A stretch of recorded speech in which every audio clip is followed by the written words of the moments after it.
Look, it's my hand and a mouse from 2 angles. That angle may be a little bit far back. Nope, nope, it's good. Okay, I am looking for my reference still.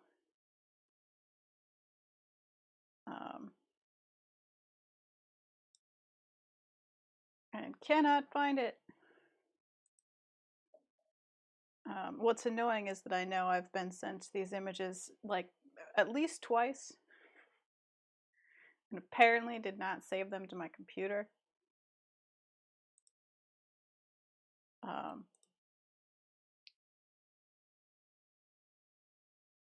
And now I'm failing to find them.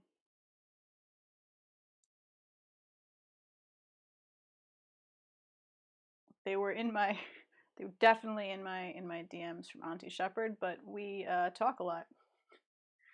So it's quite a long ways back in time. I'm looking for it. In the meantime, how's everybody?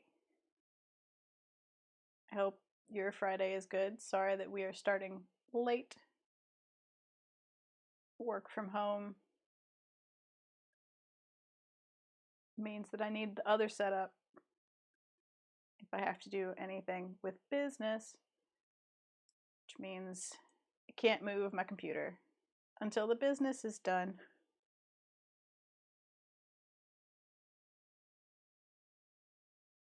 Yep, I found a place to put the Potu. He gets to join.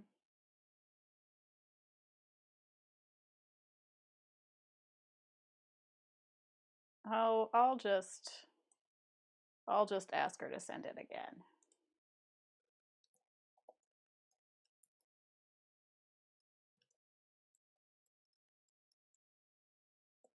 There. Cool. We'll just let that go. Ah, yes. The pollen. Allergy and plague. Okay, I don't know. My screen is locked up. Let's see if I can get OBS to join. I don't know. They might be scientists. My video is frozen on my own computer, but it's fine in OBS. So I don't know. I hope that it works itself out. Yeah, to be fair, I don't know what the Potu's gender is. I got sick of Earl Grey today. I'm drinking Yorkshire Gold. I'm drinking it. Hang on. In I have a second camera.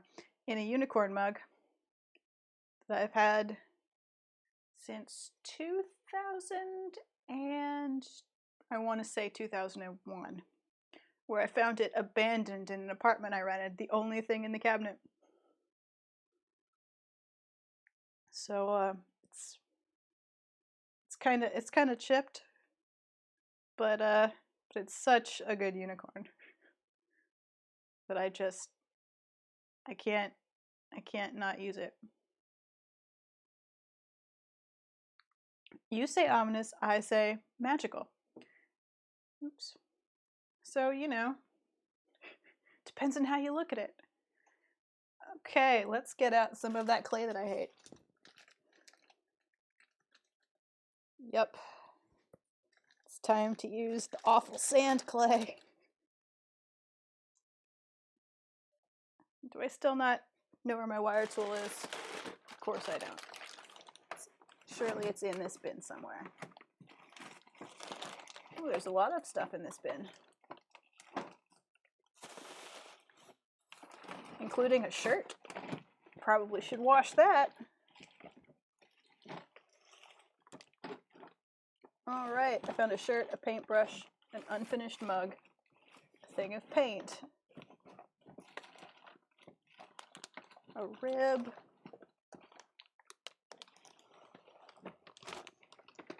wire tool. There you are. Aha! Victory is mine. I mean, I think the sand clay behaves as its composition demands. I just don't like it. In fairness, it's not really its fault that I don't like it. I suppose it's doing... There's not a bin chicken in the bin. But apparently there's a flannel shirt in there. But yeah, I mean, the sand clay is, in fairness, behaving as its composition demands. It just turns out that I don't like its composition.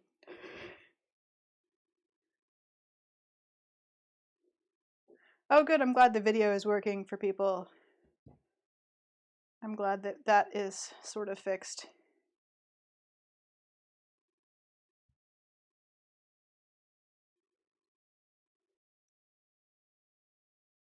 I was not certain what to do about that. Over here is a pile of my tools and stuff that I did not clean off of my desk because I didn't think I needed the space. Because, see, okay, just like a cross section, like it's just, I don't know, the sand is, I don't like the sand, although it makes it lighter weight for some reason.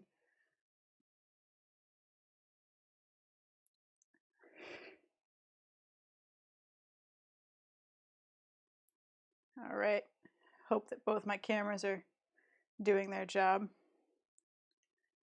Just gonna roll some,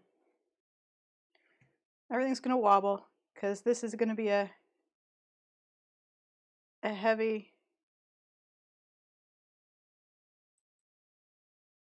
rolling day.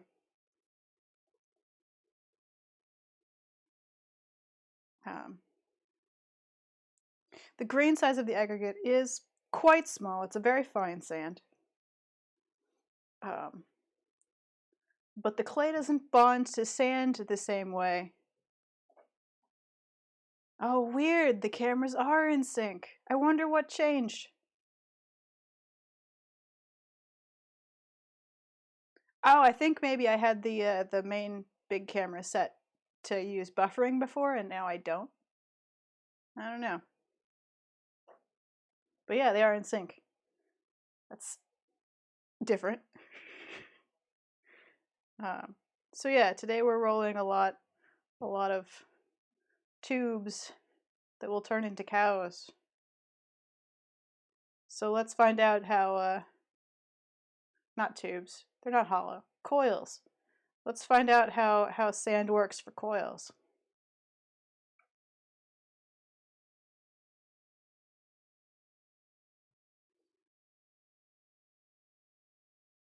Yeah, it's supposed to be streaming in 1080.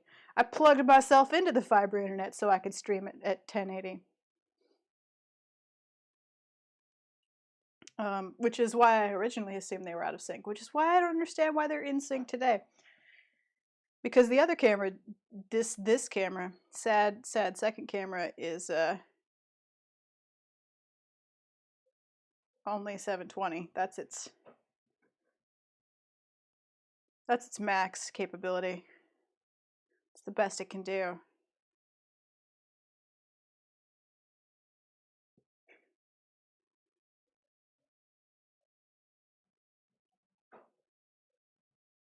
Huh.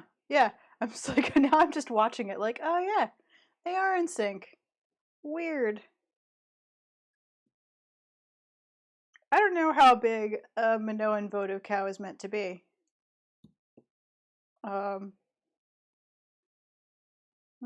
Already getting some cracking. Don't like it.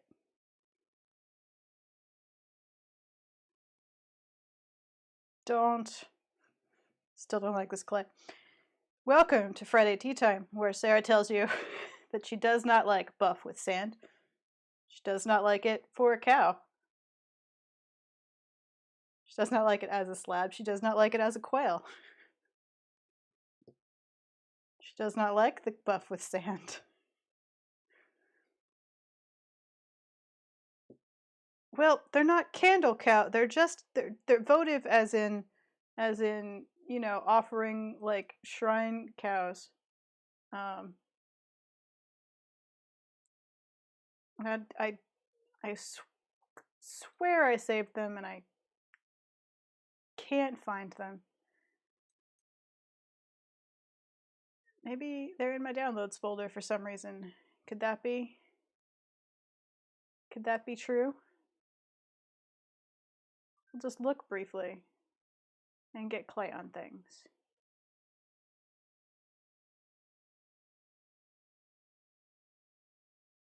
Yesterday's stream that isn't uploaded yet. Nope, nope. Well, unprepared.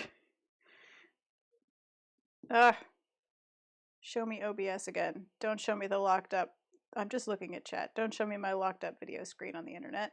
That's weird. You're just gonna make me think it's broken. There we go. So, I don't know, let's make some assumptions. My votive cow is gonna be take one. Votive cow take one will be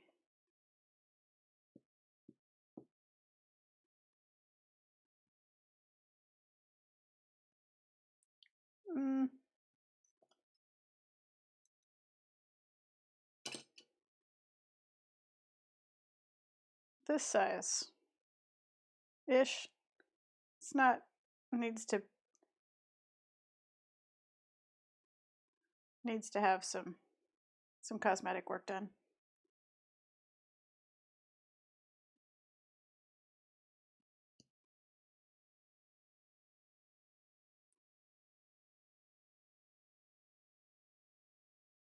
Votive cow feels incorrect.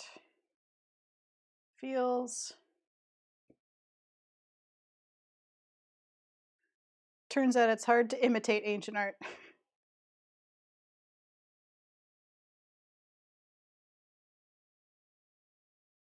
Votive Cow is the name of my electric bluegrass death metal band.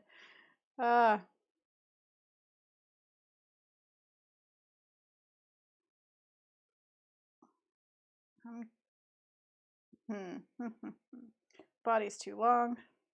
We can fix that. Cool, let's do legs.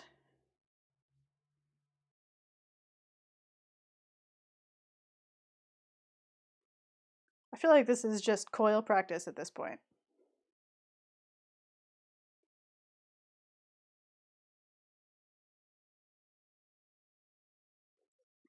Oh, that's a nice name, Ariadne. At home with the Minoan cows.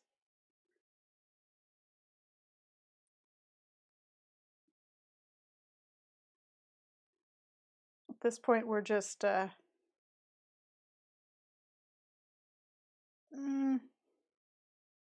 it's not great. Is it? Oh, I see what's happened. It was actually a tube somehow. Neat.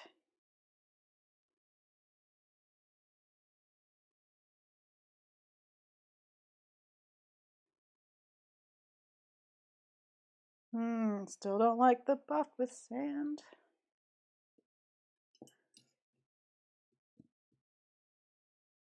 But we'll get through this. We have 50 pounds of it, we have to. It's the clay there is. I don't actually know how it became a tube. That is, yeah, I don't know what I did. Probably folded it over accidentally.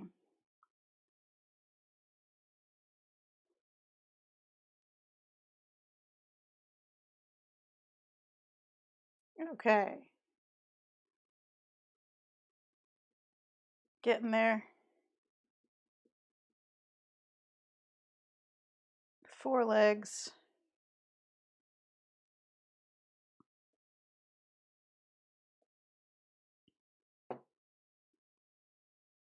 thin each one down.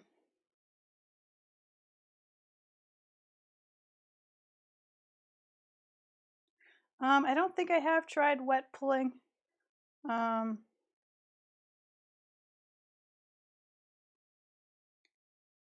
have a suspicion that the sand will make it particularly apt to pull apart when it's pulled.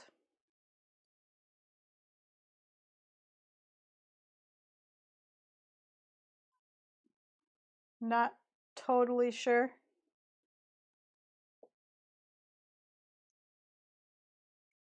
But the experience has been, the main problem has been that the sand, unlike grog, does not really bond with the clay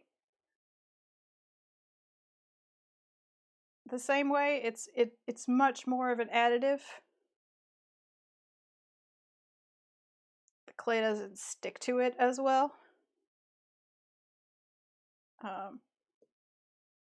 which makes it have a tendency to sort of. Oh, hang on, I'll show you. This is dry sombrero. Oh, I have to adjust my focus. Hang on. This is the sombrero quail. He's now bone dry.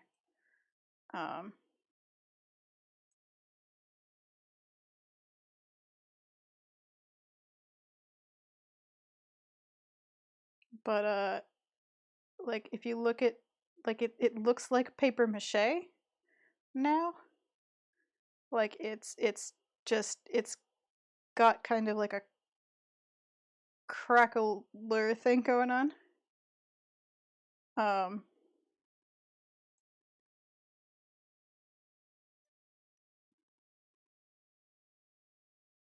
That I'm not super fond about. Yeah, it's not, so it feels like the clay doesn't super bond to it. And yeah, not into it.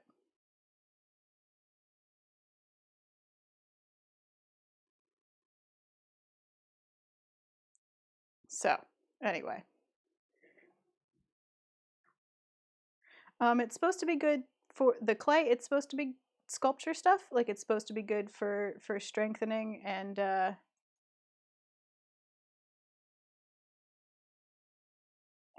sort of adding strength after it's fired for like changes in humidity and temperature.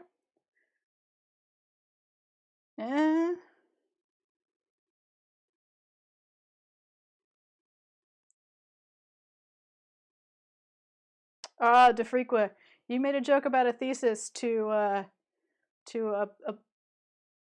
researcher who does an actual thesis on sheep.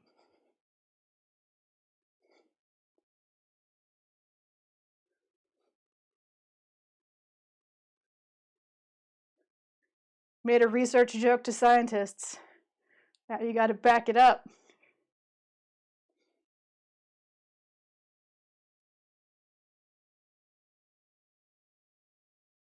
Just saying. This is a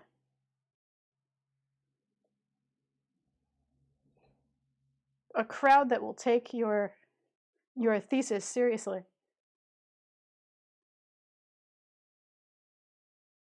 All right.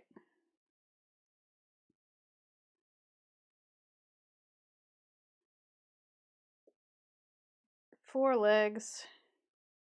Gonna trim them so that they're all kind of the same. And then so okay. We're gonna try and figure out, because they kind of they kind of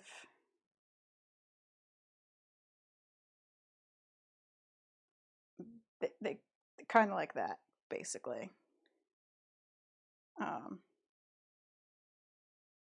So let's attempt to join some legs to a cow. I'm sort of reverse engineering ancient pottery here, so bear with me while I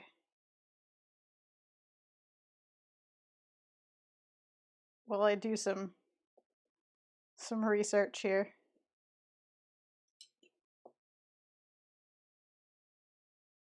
we can make this kind of messy. We're gonna probably clean the whole thing up in a minute.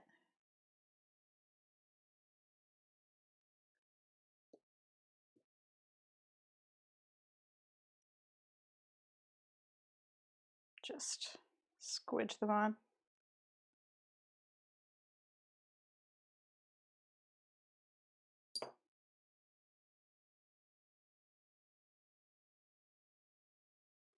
Yeah, I wish I had more of the Navajo wheel red clay with grog. That's my new favorite. But I used it to make a life-size goose, as you may recall, and that used most of it. I've got enough left to do another gosling, but it's quite not that much.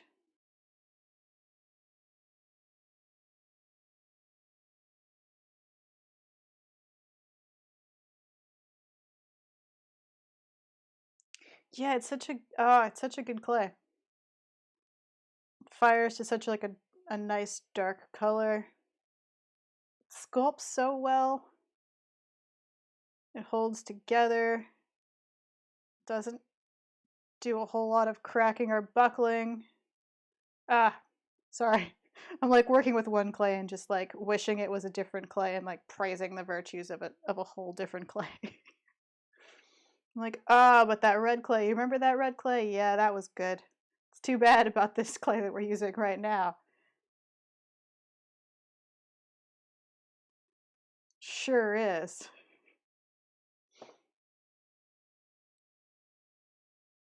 Well,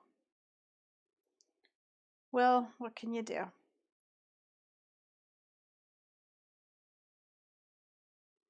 Work with what we got.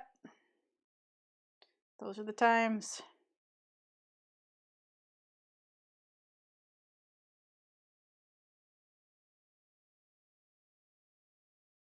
Oops. Did not clean my tools before this stream.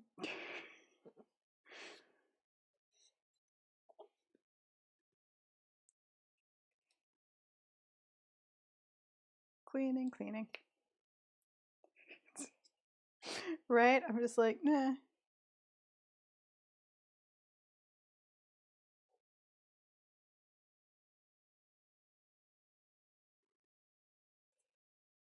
Okay, that's better. Clean tools. So unprepared for this Friday tea time.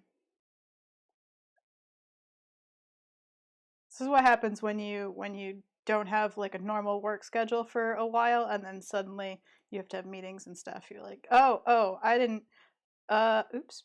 Didn't plan for didn't plan for this time anymore. I live in a world where we don't work. What happened? Oh, everyone finally got caught up on their work from home and now they can reply to things again? Aha, I see. I see what's happened. But that's fine. We'll figure it out together.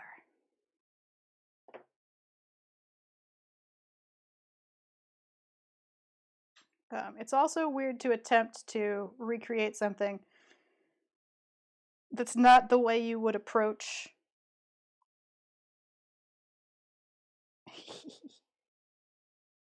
It stands! Oh, hang on. Get it a better, there we go. Better view from the second camera. It's all of its legs are different. Oh, one of its legs is longer than the others. Even it out a little bit here. There we go.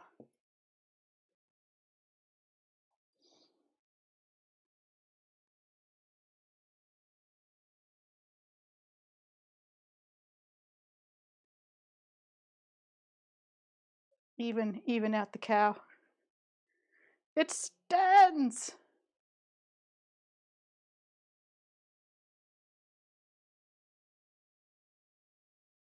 You always come away from these streams singing? Well, I like to sing, but I'm not great at it, so I try not to do too much of it out loud where other people can hear me. But sometimes, what can you do? I tried to make a Dr. Seuss story out of it. So, you know, okay. Cow, you need to be there.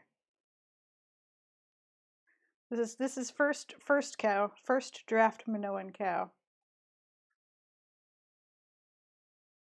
There may be many drafts because I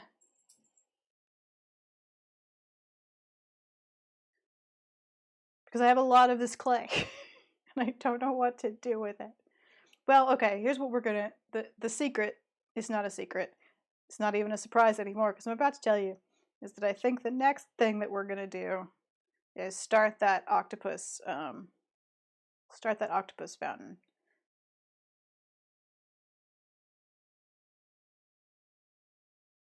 I can order a pump online, although I might try and find a local place that's doing deliveries / new to the mail order business to try and get it from. And we're gonna start trying to make that crazy octopus fountain that I have planned. I have a couple of sketches. It's gonna be a sort of a big bowl. I have a salad bowl I'm gonna use as a base. And then a little dome with an octopus sitting on it, draped over it. The fountain will come out of the siphon, and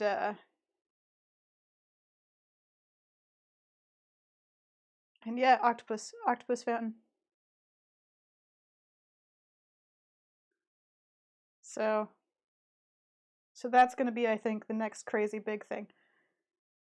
I have to do some arranging. I have to figure out some storage solutions because, as was mentioned on Twitter, in my big this is where we are now, COVID-19 post. My pottery studio is a group studio and is therefore shut down for the foreseeable future, so I'm not firing anything. So I suddenly have an unfired pottery storage problem. I've got 3 hanging pots I made for myself, 3 goldfish, a quail, the goose and gosling sculptures. Oh yeah, the bisque-fired lizard teapot is sitting on my dining room table. There's a lot of pottery just everywhere at this point.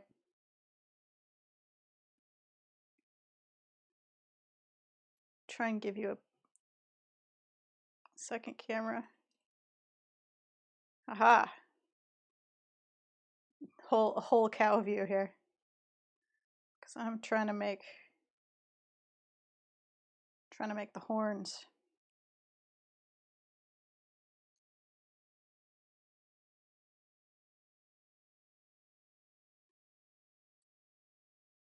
Let's see.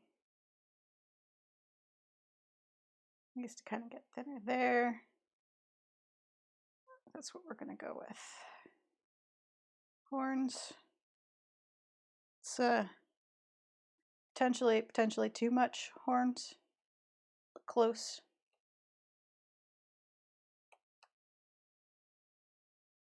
There and what there.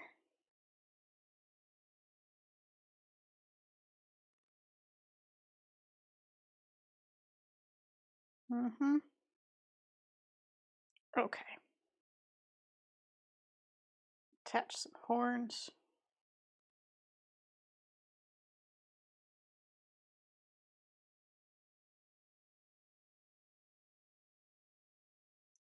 I mean, they have to be impressive horns. It is, after all, a votive cow.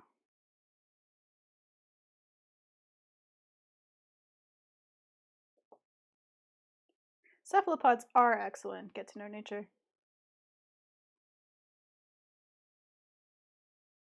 I am a fan.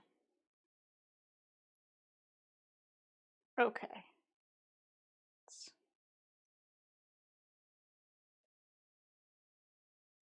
get some smaller tool. Get those horns on there really well. I think this focus is a good focus. Yeah, I'm feeling like this is the good. This is the sweet spot of camera focus.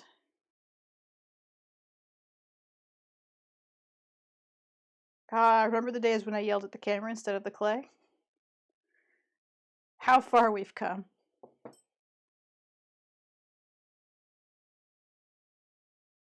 Okay. So, rough draft Minoan cat. Like, okay, he needs. His face is a little. Well. We'll leave it. We'll leave it for now.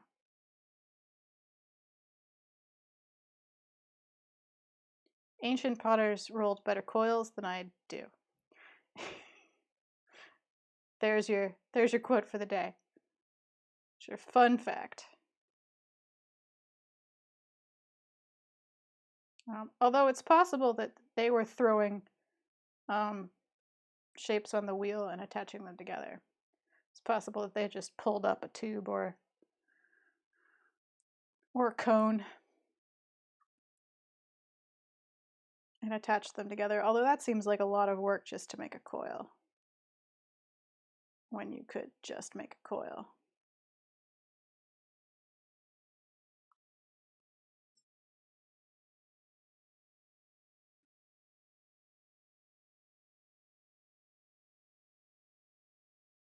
Okay.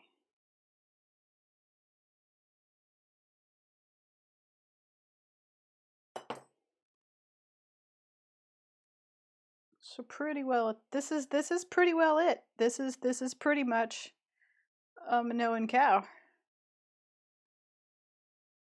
Yeah, that's actually a good point. They very possibly had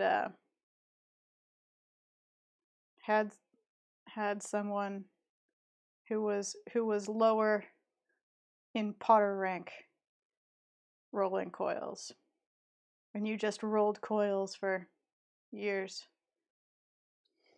That's actually quite probable. Let's ruminate. Ah, yes.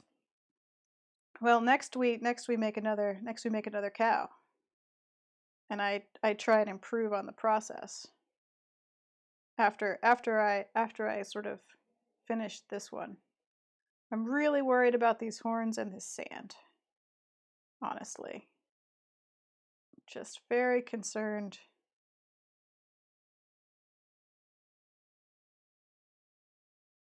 about cracking.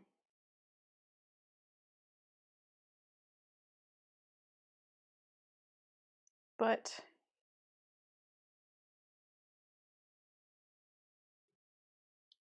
I don't know what else I can do.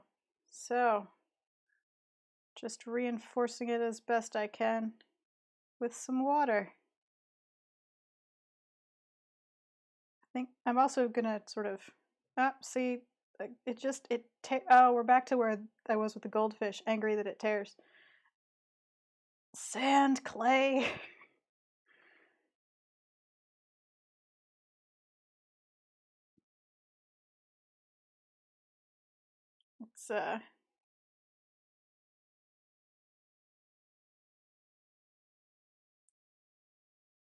It's, the legs are all a little bit.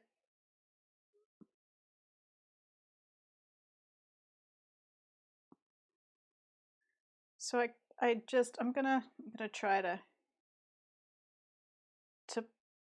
even them out with pulling a little bit, because I want to have like a nice. I remember they had kind of like a nice bow-legged, like wide arc, you know? I'm trying to imitate that with a nice even, but I need the legs to be shorter.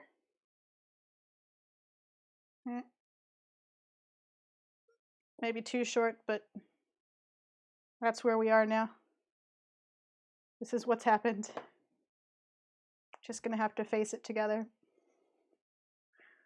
I made him stubby.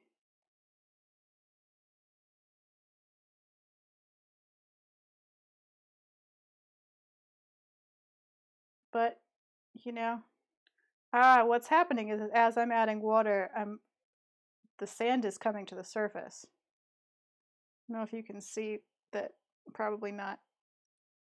Oh, I see that my light has gone weird and dark. Can we... I can probably adjust that. And I will in a second. I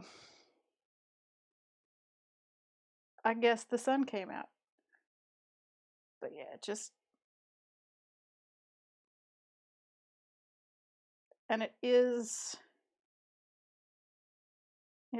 doing the thing that I thought it would do, which is sort of threaten to tear at the top where the pressure's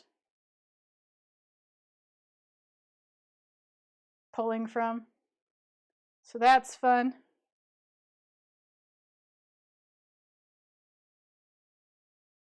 Ah, a link.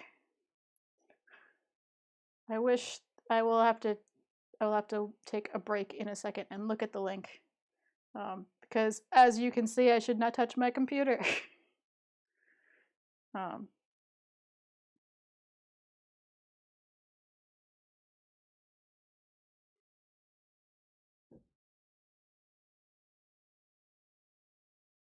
But I do need to fix the light now. Okay. Let's see if we can't... Well, okay. It is pulling better than I thought it would. So that is good.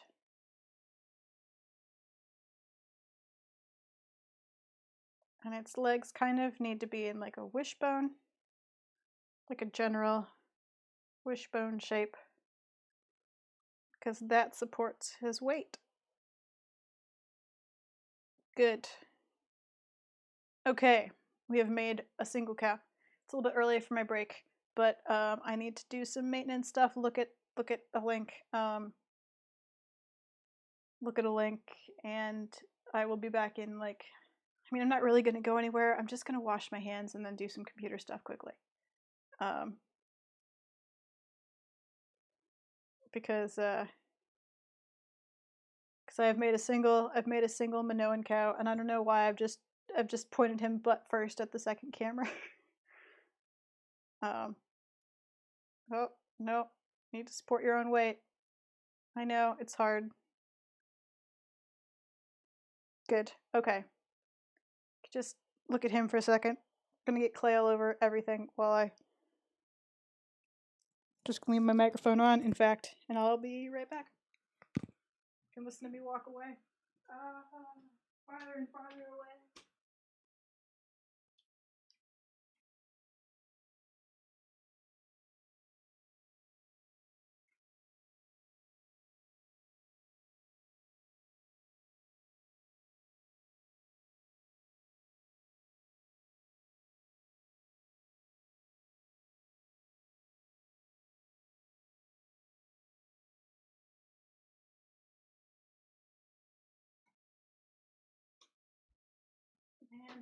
And closer again. And back, but now with clean hands. So I can do a couple of things. One. Oh, that was dangerous.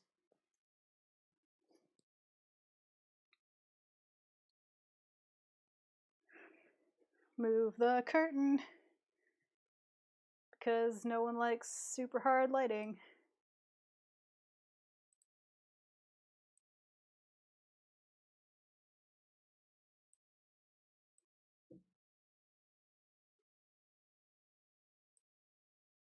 There we go.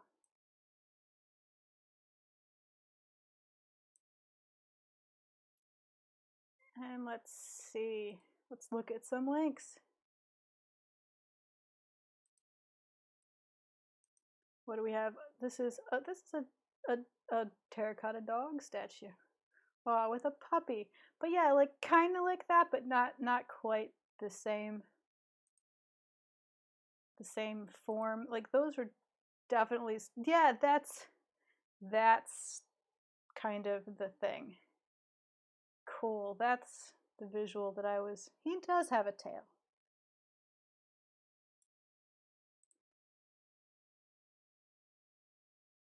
Okay. Excellent. Link is helpful. I'm gonna open that.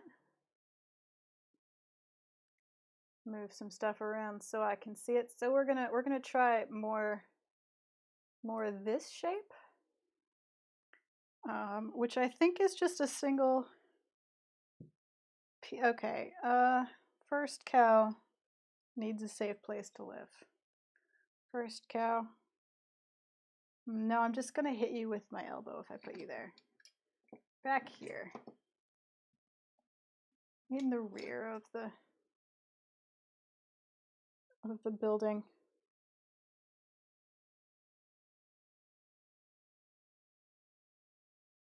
Just right there. Okay. So second cow. So this one looks less like it's coils and more, well, it's, no, the legs are definitely attached, I think.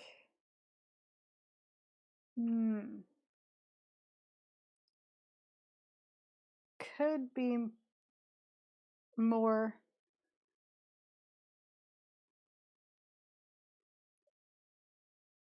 just freeform. So we're gonna have some fun. We're gonna have some fun trying to figure this out.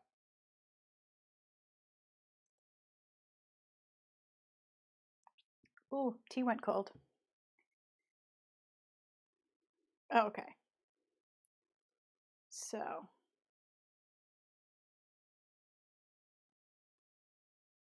yeah, usually about an hour in, I make more tea.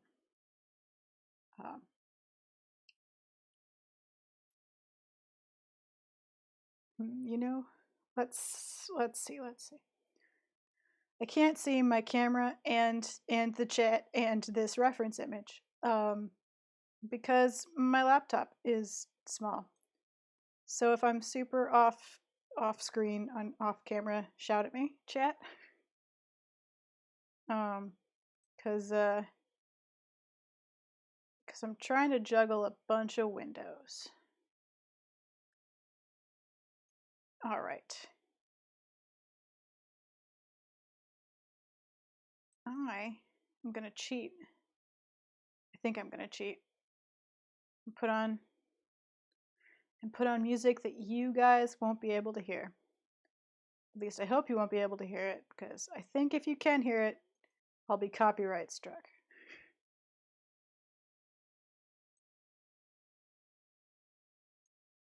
There we go. Just got some quiet choral music in the background now.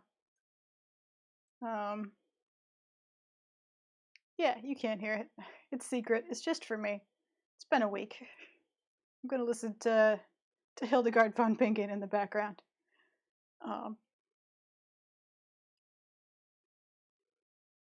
Just something besides my voice and the silence of my headphones.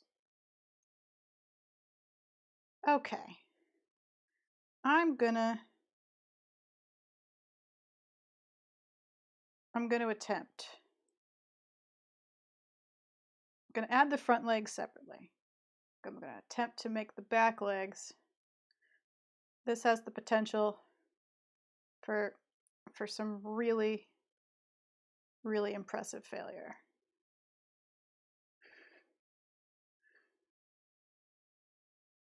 But I'm going to attempt to just squidge it into place, basically.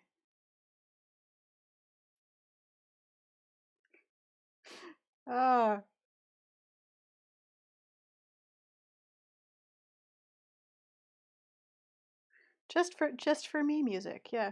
Just so he has a short little neck, and then his other legs would be there.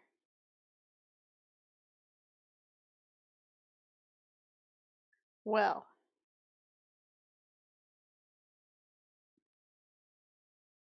not convinced this is how this was done.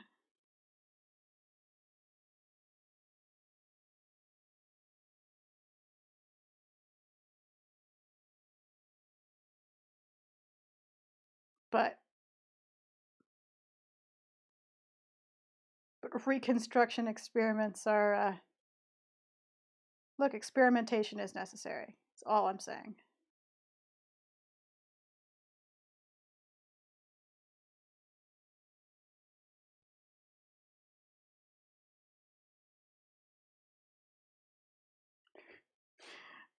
Yeah, they might have used clay they didn't hate. That's a definite possibility. Um, they probably didn't have sand in their clay. Although I don't know. I haven't the faintest idea what the actual makeup of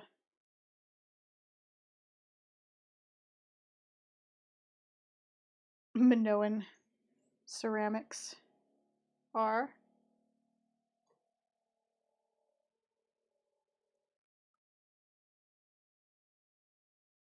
No clue. Okay, let's see. Let's see. So this is where the other legs will attach. It's got kind of a deer vibe going on right now.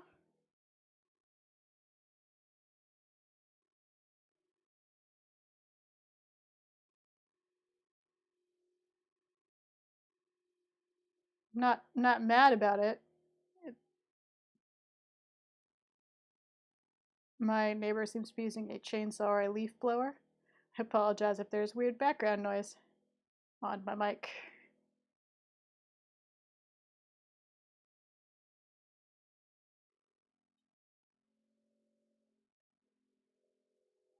There is probably some kind of study on the construction. It's definitely the kind of thing someone would study.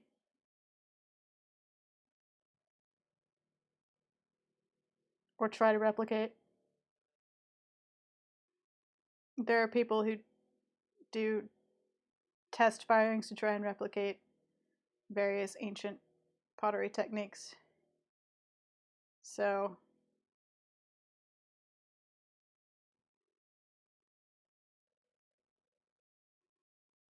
hmm.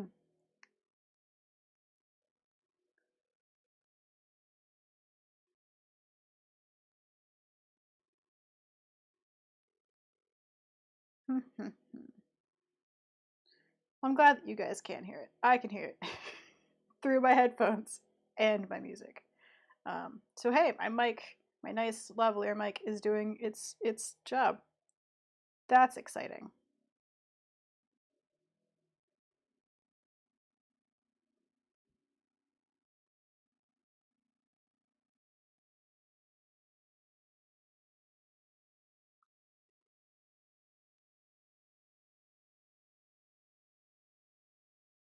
Yeah, kangaroo. Okay, let's see.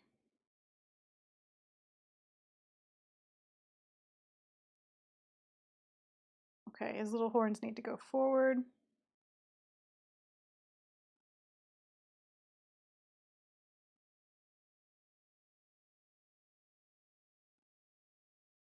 Why is he sitting in the driveway letting his motorcycle run, I wonder? Questions I'll never know the answer to because of social distancing.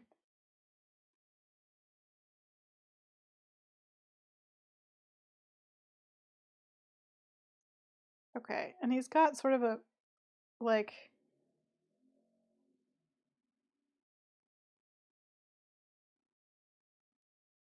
Oh no! Oh, I feel bad now. My neighbor's motorcycle does not work. Well. Well.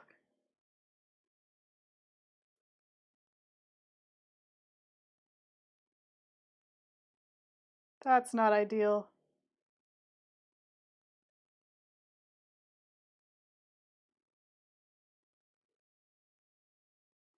Well, all is forgiven.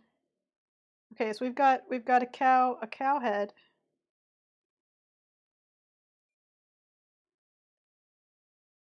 Oh, well, one horn is a little bit.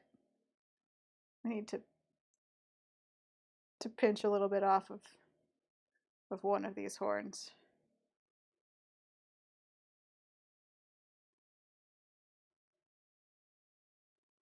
One horn is a little bit bigger than the other. We can't have that.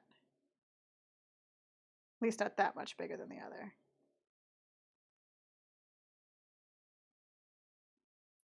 Okay. Good. So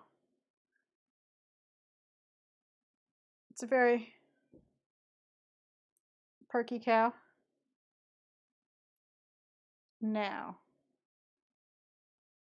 we've got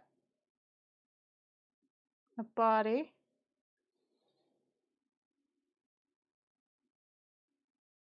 This is potentially this feels like I'm coming up with something that is similar to the picture. I feel like this is possibly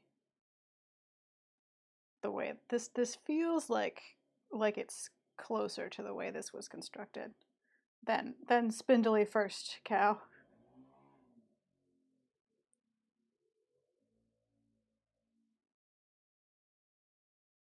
But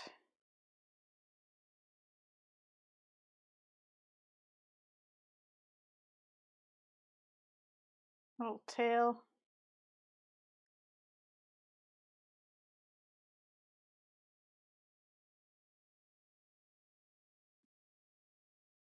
Okay. Kind of need to deal with the tail now. Because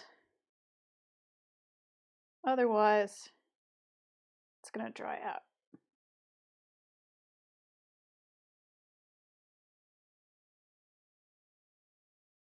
And we need more clay at the top of this leg. Okay. Okay. A little bit of water.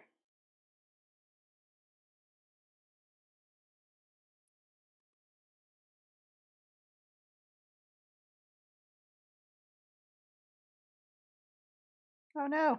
See, that's what I mean when I say that I think that it will tear. That's fine.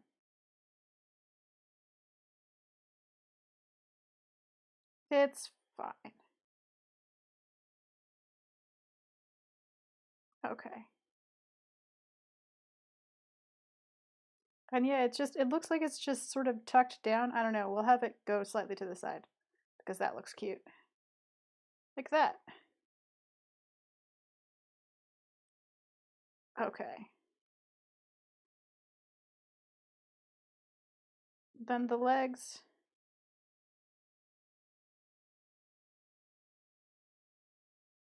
are essentially the same form as the horns.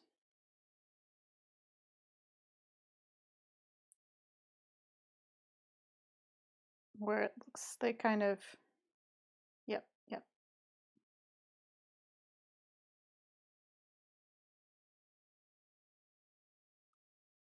Kind of trying to make them at the same time so that they match a little bit here.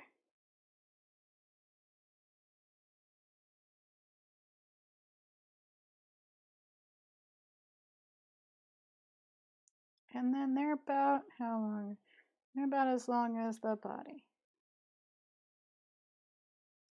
Nah, so like to there. Okay.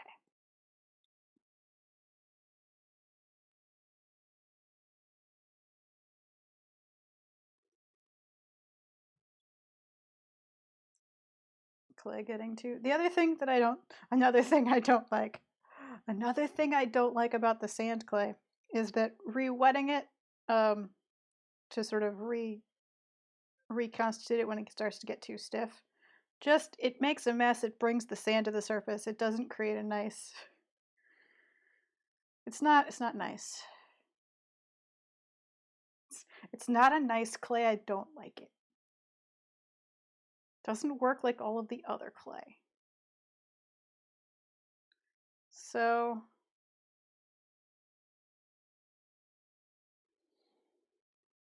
So yeah, these need to come to like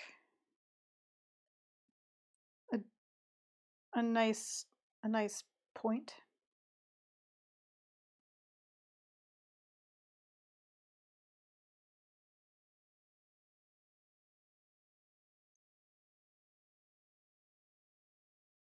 Get some.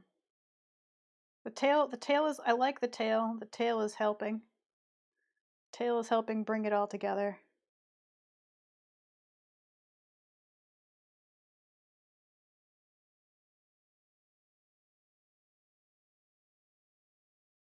It's got a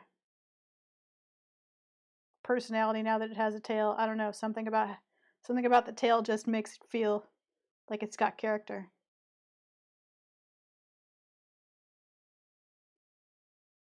Oh no, my word of the day is always squidge. The sculpture word for Friday tea time is squidge.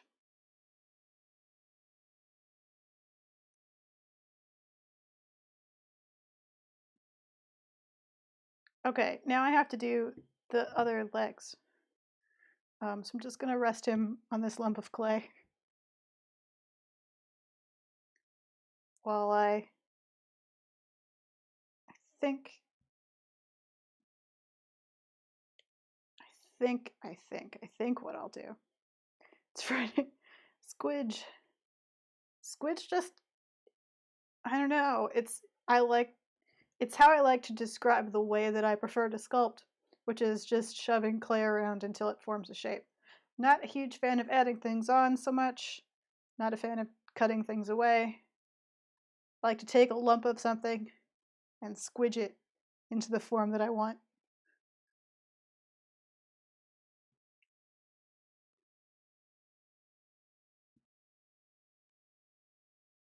Yeah, I've given you a perfect view of cow butt.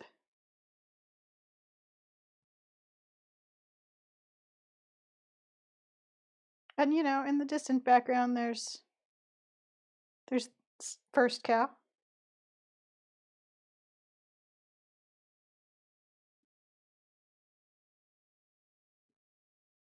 Ah, see this? I'm just trying to roll an even circle here instead of a, because when you kind of, it turns oval. There's like a trick to rolling coils, and sometimes I'm good at it and sometimes I'm not. Usually it's when I'm rushing on stream that I'm not good at it. Um, I was complaining that I don't have a pottery wheel at home, and someone was like, "You can make a coil and scrape pots," and I'm like, "Yeah, that's not good at that. It's not my better skill."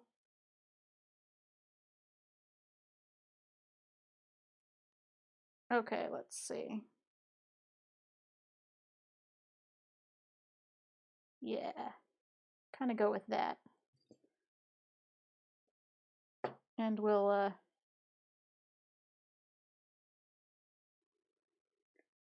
sort of shape them once they're attached. Where did I? There it is. Briefly lost my little scraping tool.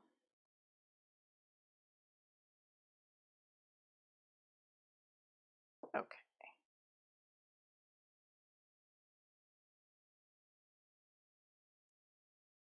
See, the cracking.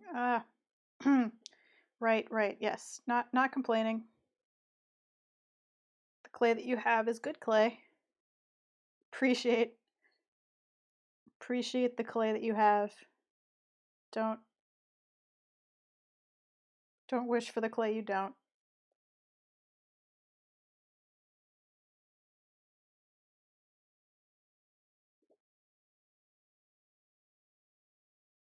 Yeah.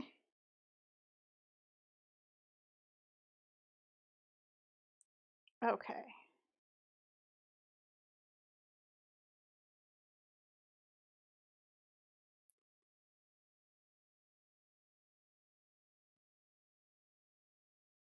Need.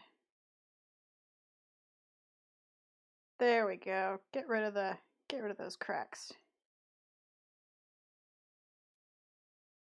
Really well attach cow legs. Make them look as if You made it all with one piece of clay.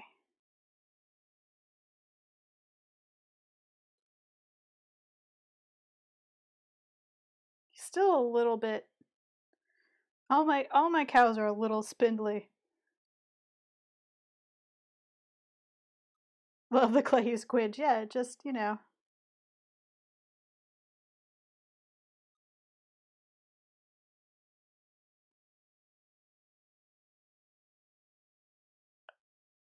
I don't know how this kind of became rewrite songs day, but I'm into it.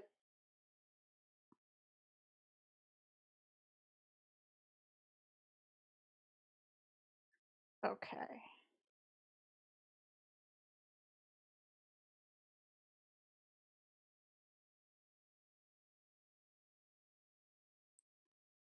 Feels pretty solid. Let's start making it match the other side.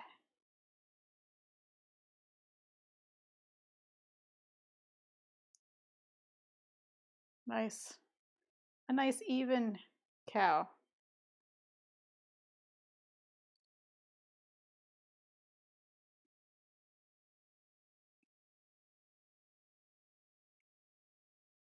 We want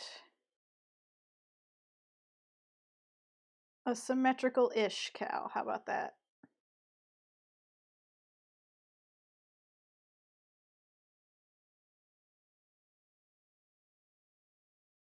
Cow that's like mostly symmetrical.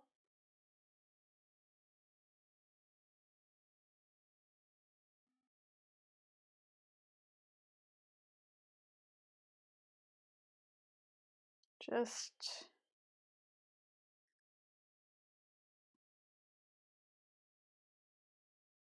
this does feel like a better process. I'm feeling like this is a more effective, more evocative cow building process. I don't know. Yeah, mostly symmetrical. Um,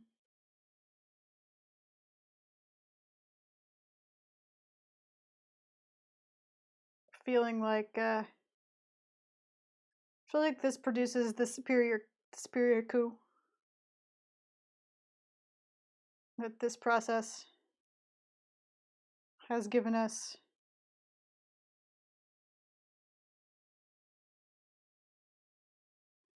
A cow with more personality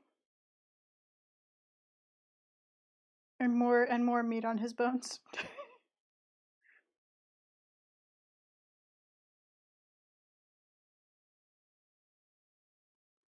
You know,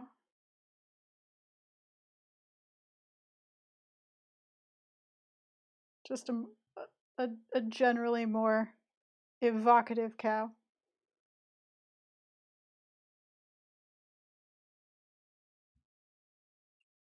First cow was a little bit more like some kind of weird deer.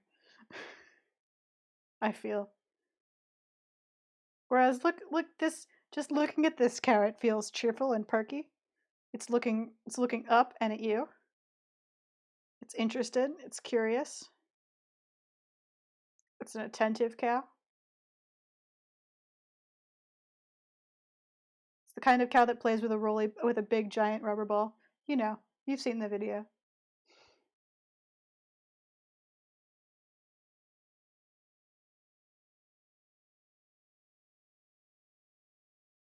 Oh yeah.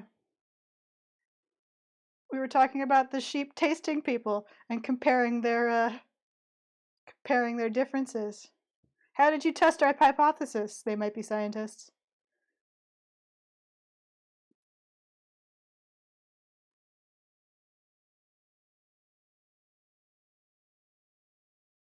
Oh, not recognizing you by a facial feature, but by the taste of your blue jeans.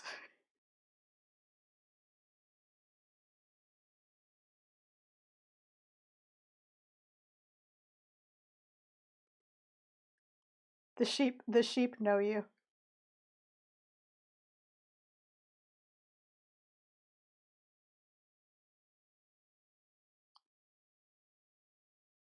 you would know better than I what sheep senses are the most effective.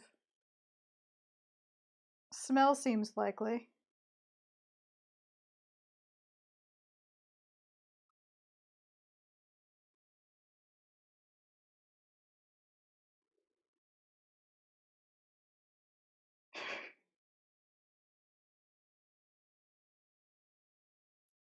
So it's both.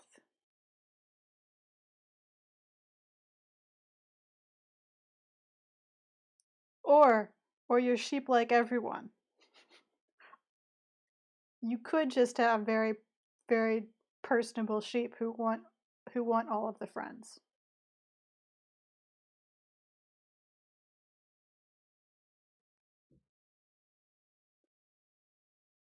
Coverall. Coverall is the most delicious. The most delicious of the farm clothing.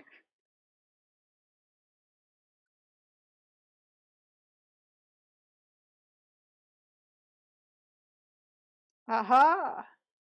I see. So we have different behavior for new people. Well, I'm glad that we could participate.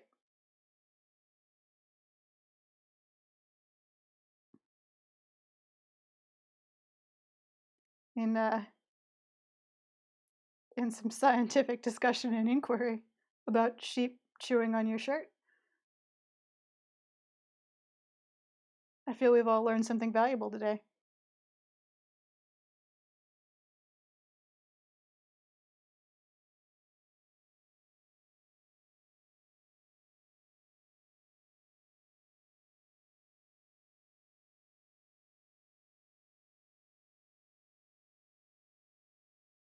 Okay.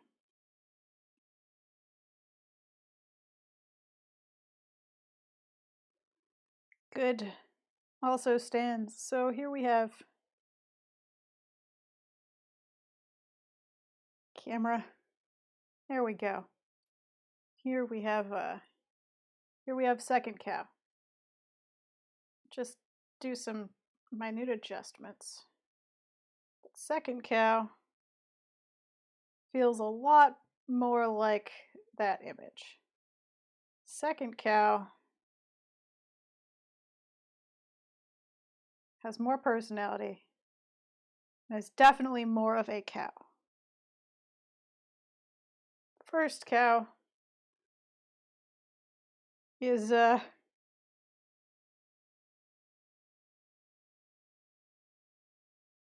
little bit spindly.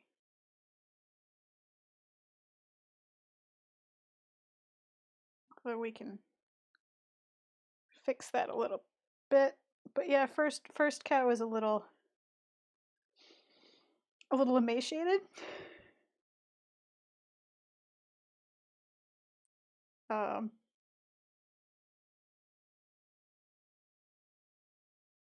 it's he tries, but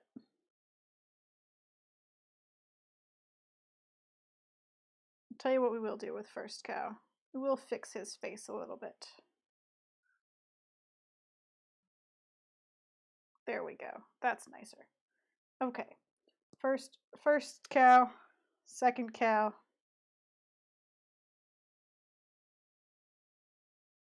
I feel like second cow is the process we're going with.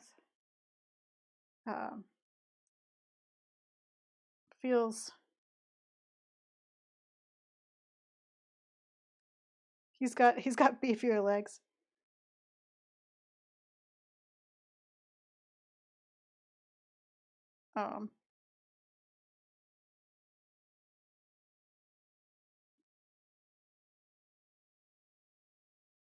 Yeah, first cow is a worry about the future of your clan cow. Second cow is everyone is in good health cow. Good. Got two cows. I'm gonna move the clay pile a bit so I can have two cows in the corner. All right.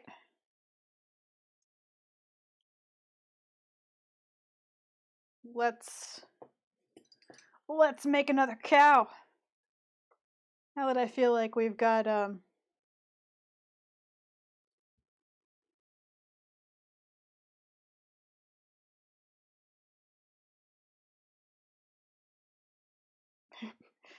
no, just throwing all the classics together. So I think we've got a sort of a general process. I think we can.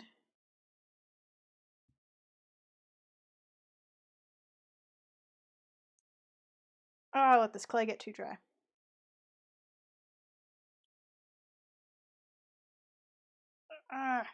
It's okay.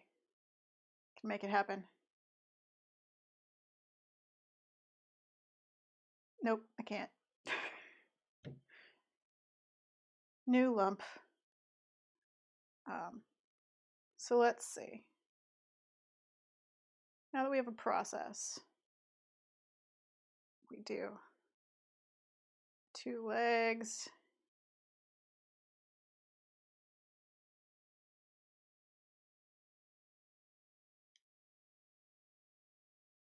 Body.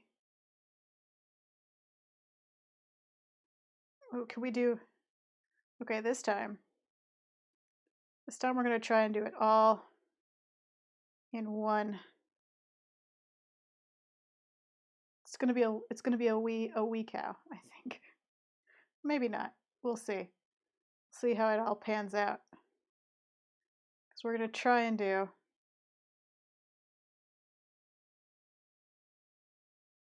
We're gonna try and do it all in one. No attaching.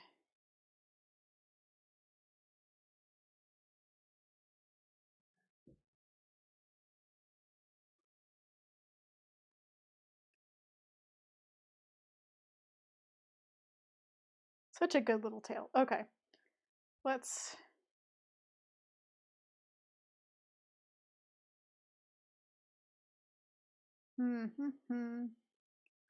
see if we can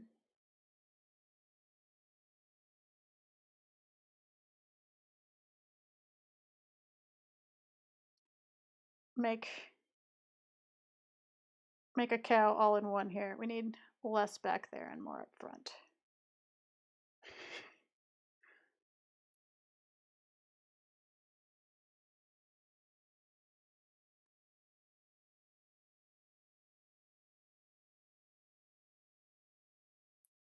Okay.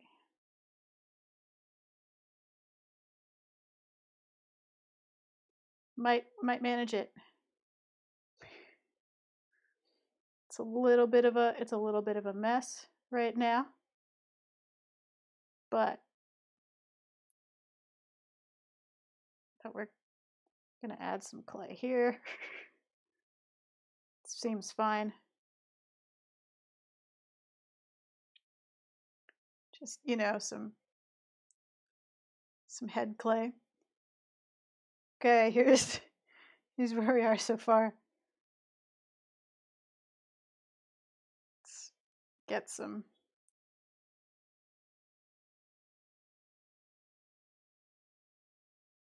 refining going here.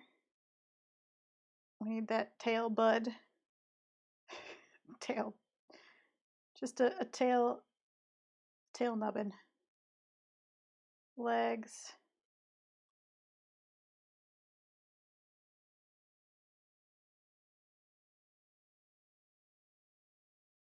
Neck.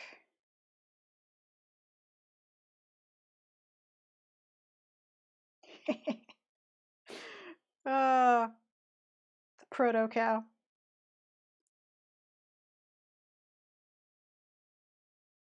The cow in unfinished form.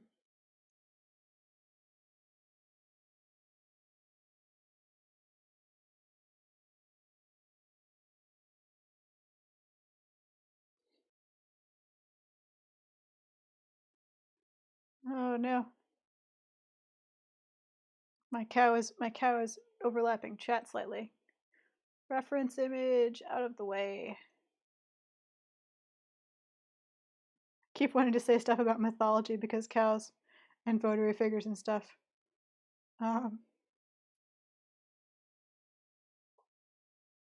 It's true. Greek mythology can be a little not safe for work. As long as it's not explicit, um, Greek mythology is good. Um, so when Zeus turns into a cow and seduces a woman, just say that. Just say politely seduces a woman as a cow. Don't explain. Um, don't don't go into the details. No one needs to know how that worked.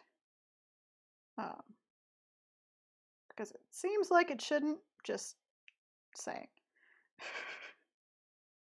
Just saying. It feels like that was a weird choice. G-rated report on Aphrodite. Um,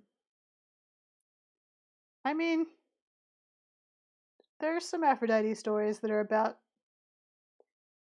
vanity and jealousy instead.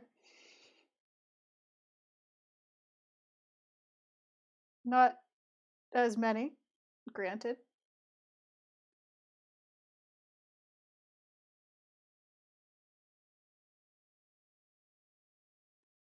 Kind of settling into cow now because it's sort of using the same. Now I'm sculpting kind of the same way I do the quail. I mean, not entirely the same way, obviously, but in a similar fashion.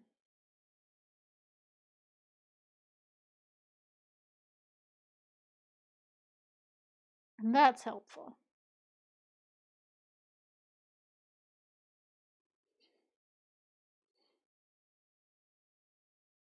She is the goddess of love and such.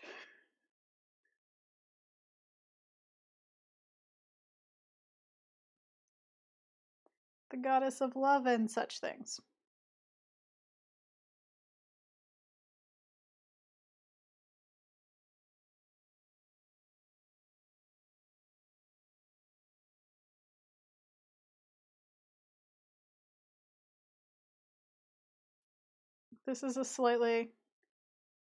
This is a slightly more determined cow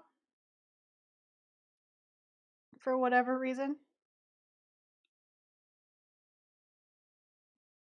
This cow feels like it's got just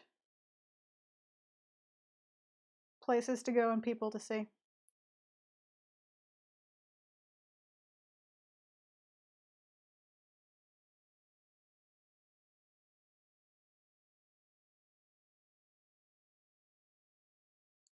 Ah, 2001. We had the internet in 2001.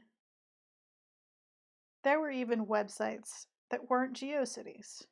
Some websites that weren't GeoCities. Not many, but some.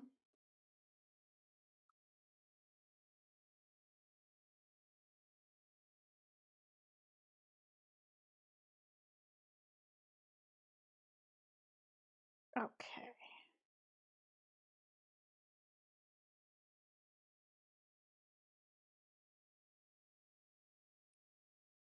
Yeah, I think all in one cow is going to work out.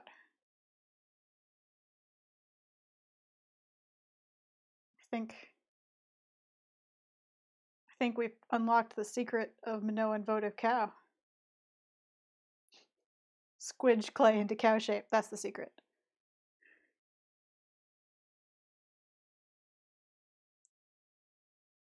Yeah, actually, that's I really like throwing because that's for me a very sort of calming, meditative thing to do.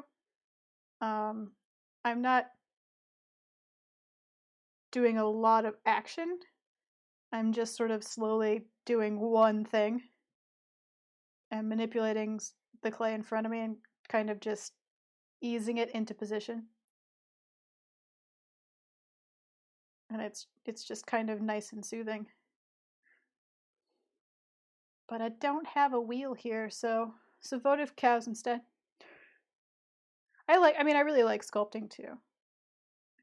I enjoy, but I've enjoyed sculpting for a long time in a bunch of mediums. So that's not new, but the throwing, I didn't do much prior to a few years ago, so it's still new and exciting.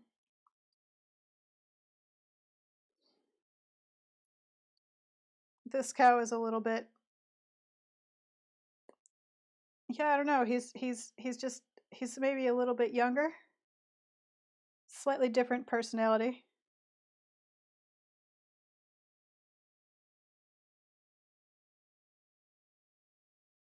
Gonna make his legs a little bit shorter.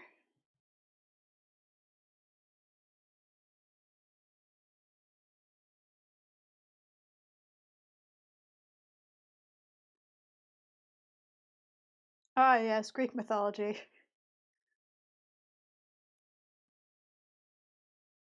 Back when you worshipped gods because they were jerks, and if you didn't, they might burn your house down. Just if they noticed you, it was bad. If Greek gods noticed you, it was bad. You'd end up caught in their annoying quarrels.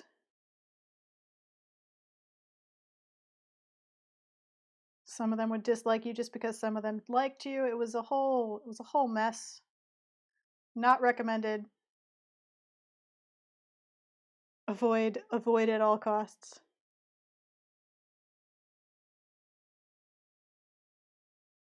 Don't draw attention to yourself.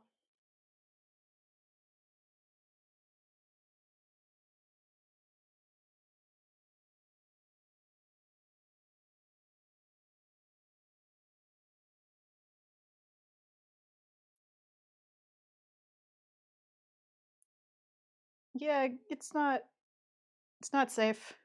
It's not safe to deal with the Greek gods.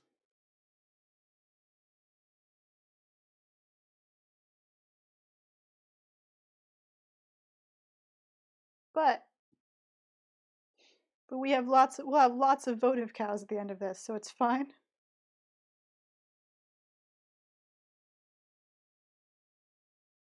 Yeah, the Book of Job is a very interesting bit of religious literature. Like I kind of get it, but at the same time, that's not nice. It's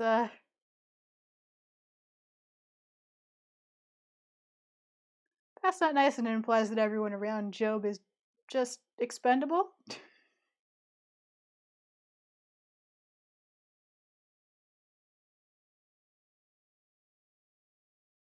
Oh yeah, Arachne turned into a spider.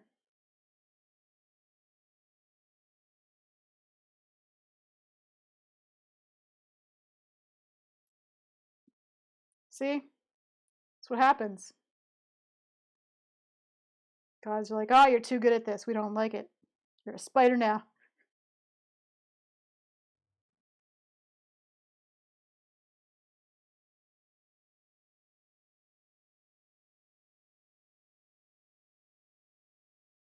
You know.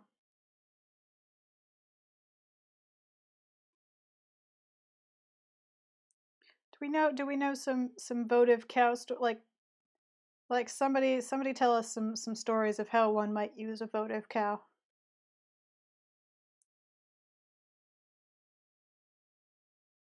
Zeus, I think, is cows, right? I don't know. I'm not sure about that because it was that way in Assassin's Creed Odyssey, which makes me doubt it.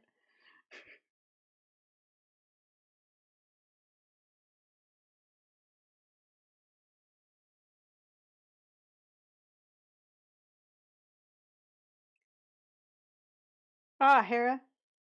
Hera is votive cows.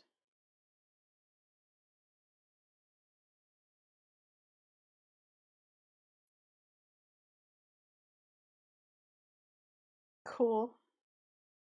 Yeah, I mean, what can you do? If you promise if you promise something, it's just a bull. It seems doable. I don't know.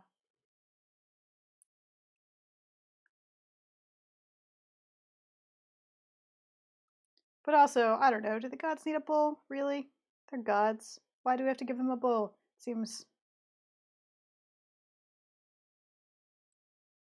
Seems unnecessary.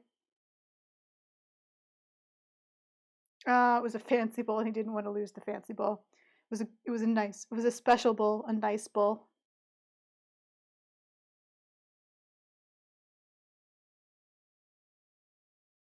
Ah, well.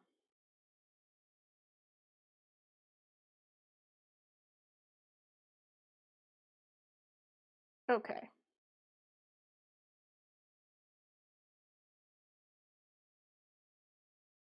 Gotta make sure the legs are even.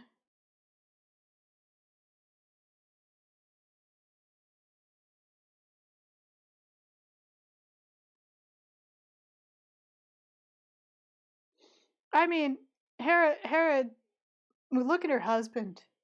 She's less a vengeful wife and more a woman trapped in a terrible marriage.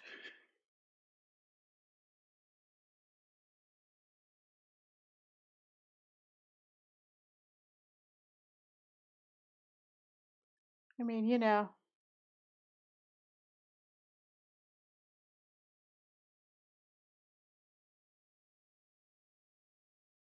if anybody's got a right to be vengeful about her husband,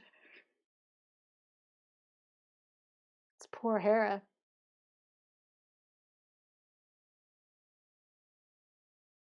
Um, and yeah, given the fact that he was indeed made king, the bull seems like a small price to pay.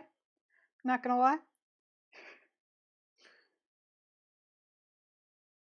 In fact, it seems like an extremely small price to pay to be like, hey, if I'm king, you can have this cow. Seems seems fine.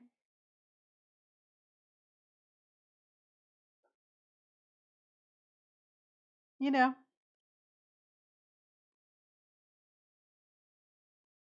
maybe breed it first. I don't. I mean, you know, you've got options.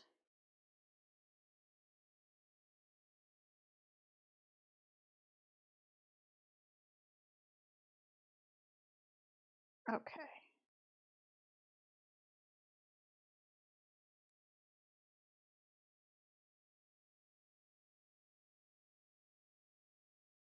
To just do some shaping. There we go. Okay, now tail. Where will this tail go?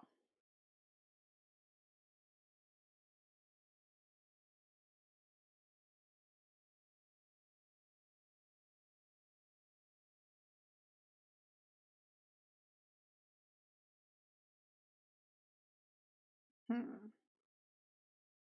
Here, maybe?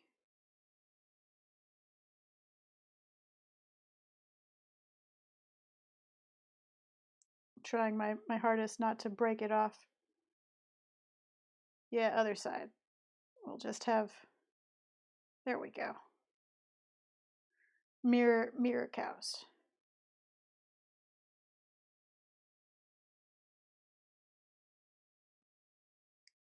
Gotta even out my cow. Slightly crooked. Can't have that. Okay. Two cows. We have two cows. Well, Hera is a victim um of misogyny, just like everyone else. Internalized misogyny. I could definitely turn Hera into a discussion on women's suffrage. Definitely.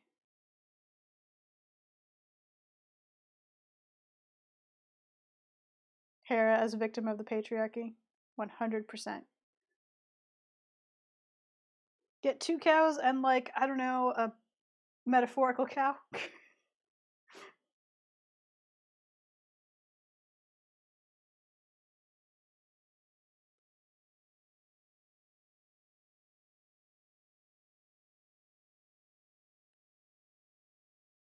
It's two actual cows and one cow metaphor.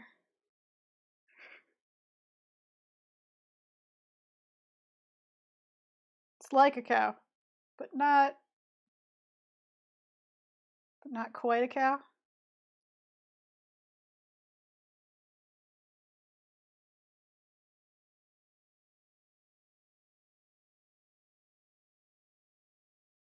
There we go. Just stand with your cow friend. A little row. Little herd.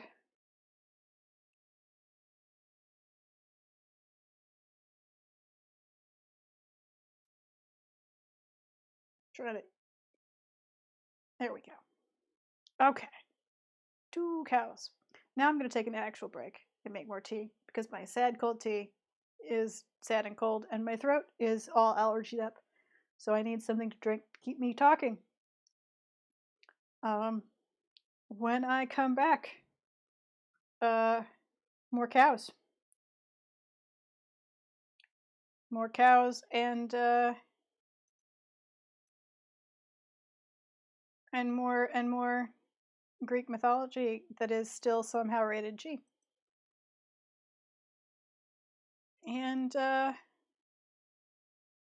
then maybe we'll do one more cow and then we'll do just like a silly request, I think.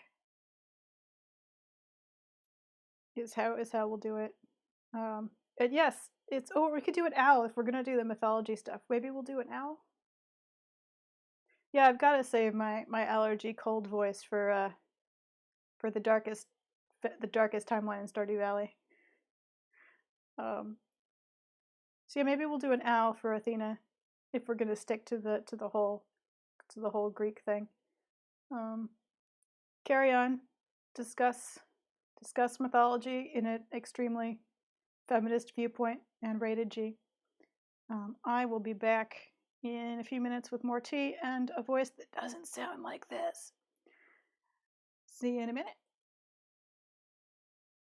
Let's see if I can give us. Yeah, you can kind of see the cows. I'll go with that. Okay, be right back.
Okay, back with tea. I have had some to drink, and now my voice is sort of normal again.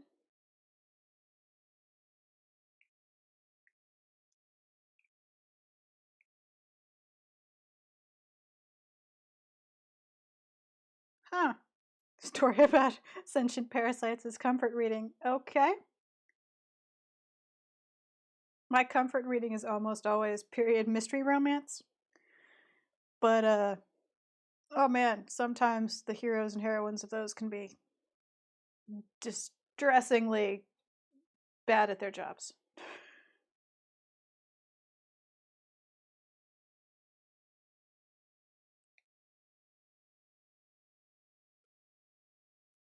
Okay, just gonna try and get this awful sand clay. Also feels like it dries out pretty quickly.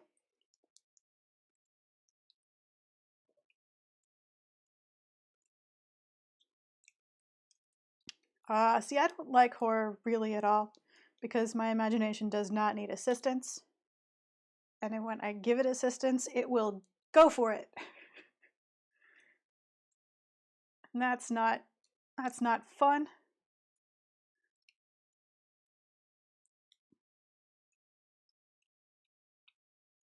Okay. Sorry, just over here, sort of generally off camera, trying to make this clay usable that started to dry up.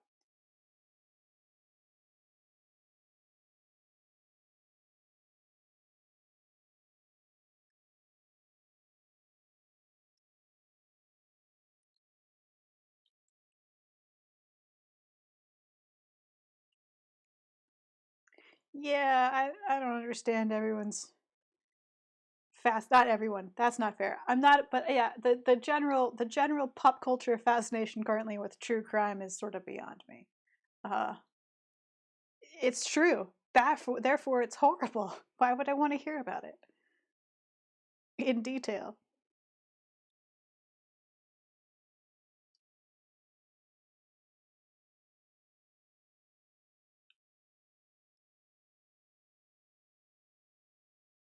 Okay. Yeah, that's what I'm saying. Yeah, they're real people who were hurt by other real people. It's it's the worst thing that you could spend time continuously contemplating with fascination. If I want to read about real things, I will read about scientists or artists or crazy, weird history facts.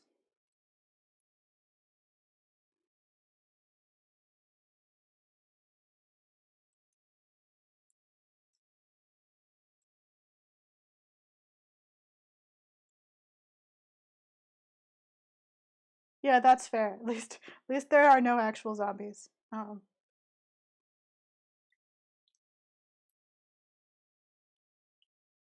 Giant anglerfish swallowing random ships. See, that's not that's just good fun.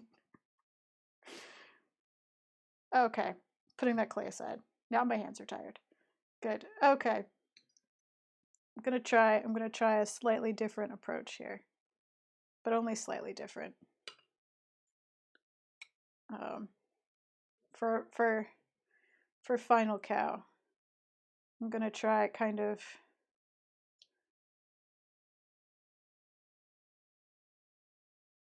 doing some tool work here.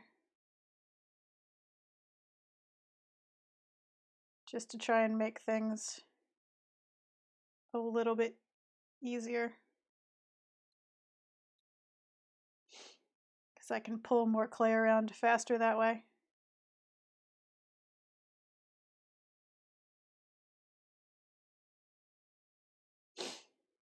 Okay.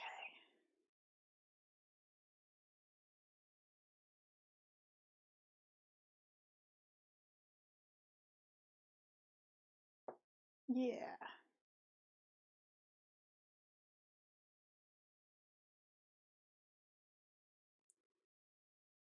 I love how, like, super early on, right at the beginning, you can tell, like, sort of the gist of what it's trying to be, but it's like some sort of horrible melting version. Speaking of horror, I'm gonna patrons. I'm gonna open the March. I'm gonna put up a March sketch requests thread on the Patreon because it's gonna be April here in a hot second. But you'll pardon me if things have gotten a bit behind. The world is this now, so it required some reorganizing and some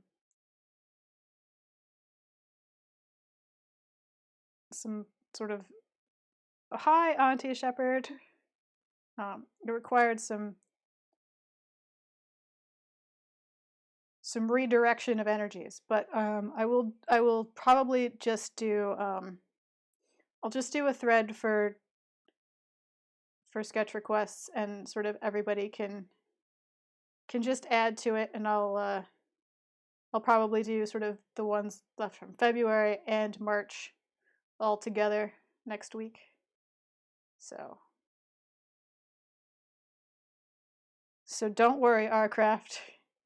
If you want a giant anglerfish swallowing a ship, you can have that. There will be time.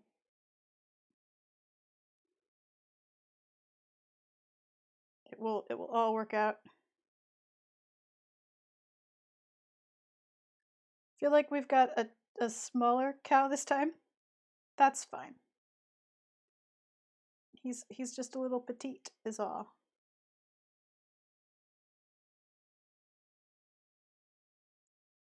He's a little petite because I put all his junk in the trunk. too much clay in the rear, as it were.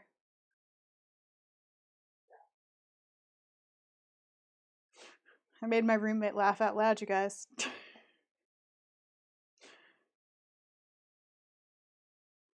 just a yearling, maybe a juvenile, a cow teenager.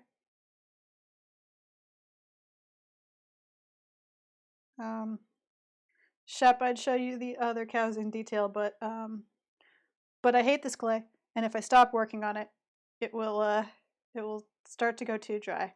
So I have to get cow formed kind of in this first go. So I'll show you in a minute. I promise.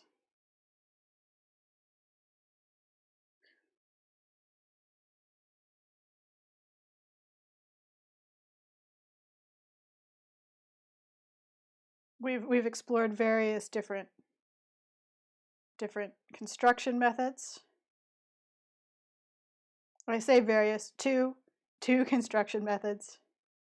And this is the one that seems to create the most similar cow.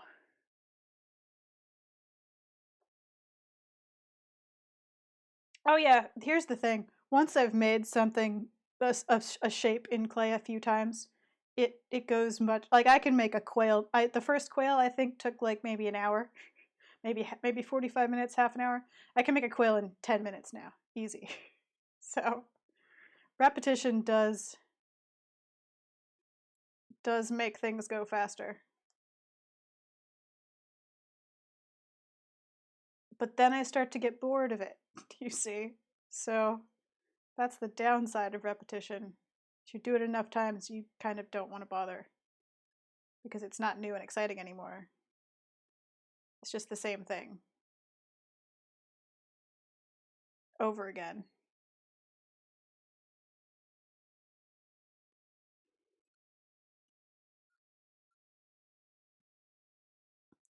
So yeah, guys, was owl the final thing we were going to make is either an owl or a murder quail. I suppose it could be a murder owl since it is for Athena. So that's a thing to consider. You could give the owl a sword. Or a spear. Well, probably not a spear. Ceramic is not great for a spear. But a sword I could do. I suppose owls are. I mean, they're birds of prey. So yes. Everyone I've ever spoken to or read about who does sort of raptor training claims that owls are idiots.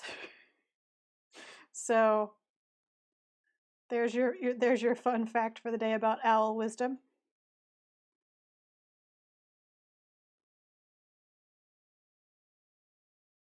It's that everything I've ever heard is that owls are not bright.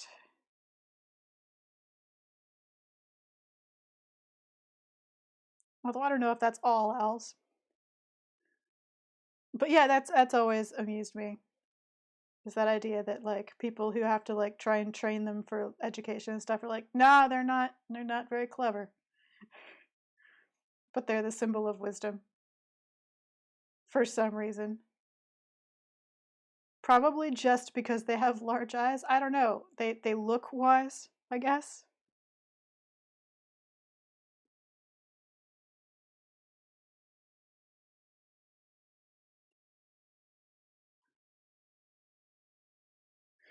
Yeah, I don't know. I don't know. Maybe it's less that they're not intelligent and more that they don't care about what you want.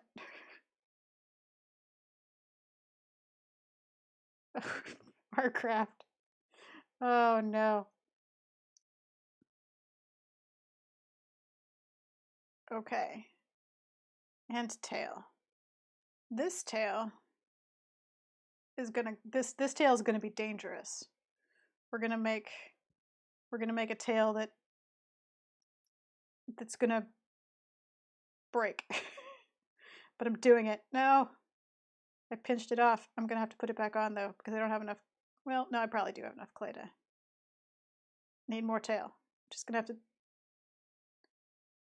take some of the rear. It's okay. I gave him a meaty behind.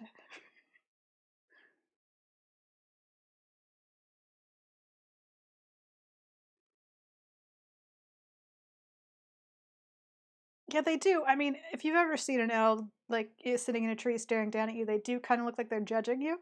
So maybe that's it.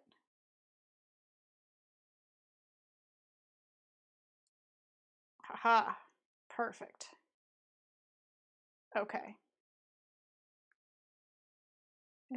I've given small last cow a tail that will definitely be a problem later. When it breaks and I complain about it, remind me that I knew what I was doing and I did it anyway. That I made this decision knowing it was a bad one.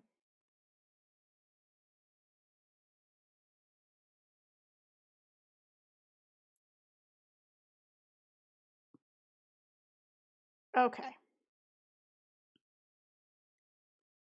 And this horn is slightly bigger than the other. Let's fix that.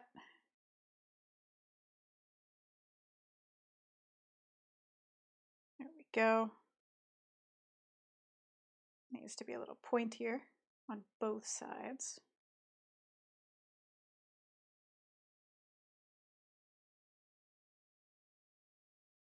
Okay. Final cow.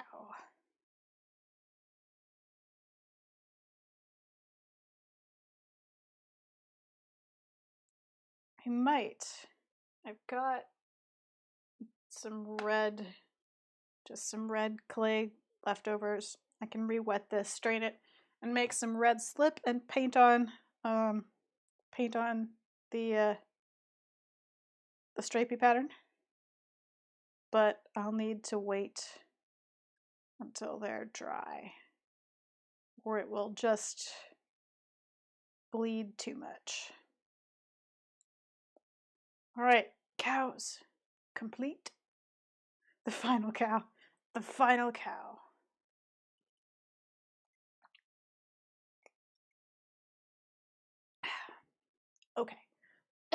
Excuse me. So, as you may recall, this is first cow. First cow is spindly. It's too late now, Auntie Shepherd. We've already made all of the cows. Although someone in chat found me the reference image that I was not able to find on my computer. Or at least one of them. So this was attempt number 1. Attempt number 1 is very spindly cow. He's made, just going to refine him slightly, but he's made with coils attached for legs and horns. He is a spindly, very hungry cow. Cow number 2 is made almost all in one piece. The front legs were attached, but the rest of him was sculpted from one piece of clay. Good little tail, horns.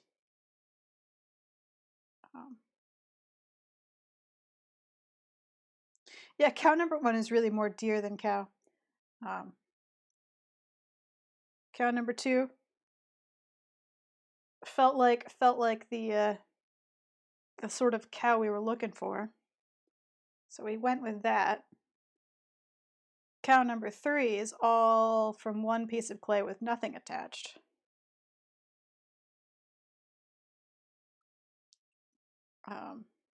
So he's just clay, a lump of clay squidged into the shape of a cow. And cow number 4 is the cow we just made.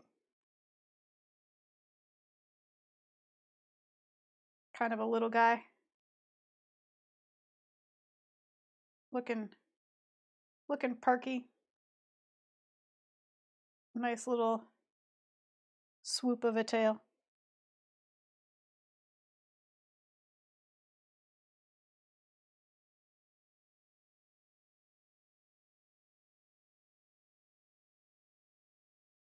And there's our herd. Our herd of cows.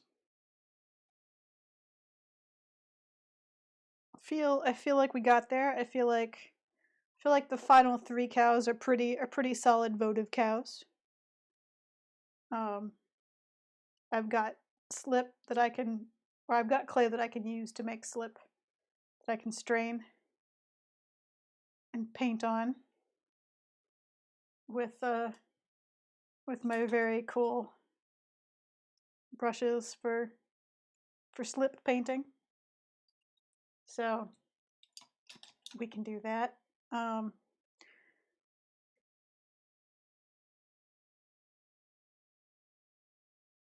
But for now,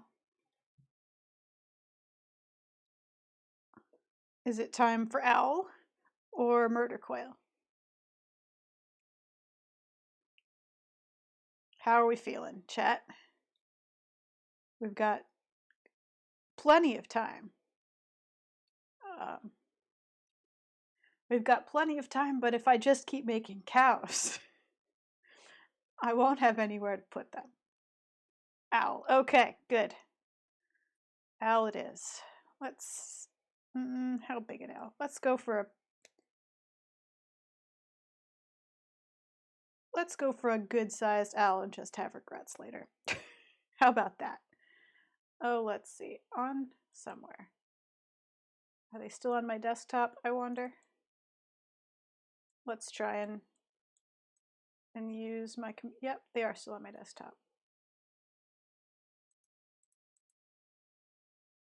I'm using my mouse left-handed, which is weird. I keep clicking the wrong buttons. So, Greek owl, they're I think these are actually hollow containers, or like flasks, but we're going to use them as a basis for owls.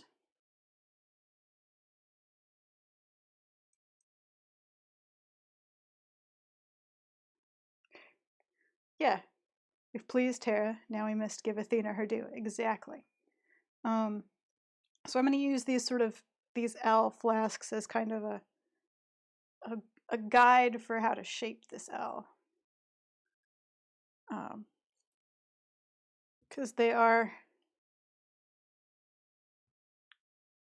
generally Greek in origin. So.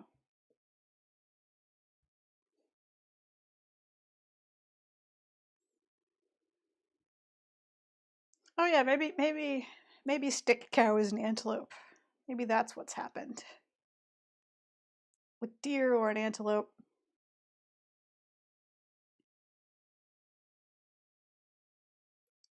So, move my giant block of clay. There we go. So, I'm using. Need to rearrange my herd. Hang on. Need to just back a little bit, you guys. Don't know where I'm gonna put them. There's clay everywhere. Hang on. Let me see if I can. I have to. Owl is an owl reference. There's okay. So I'm just gonna pick up a second camera. If you look, there's the goose and the gosling. Over here are all of the sort of fish and quail and stuff from before. My table is getting kind of full.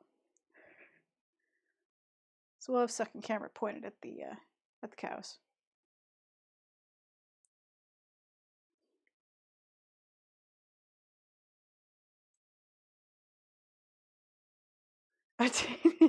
Yes, a tiny herding dog to make sure that my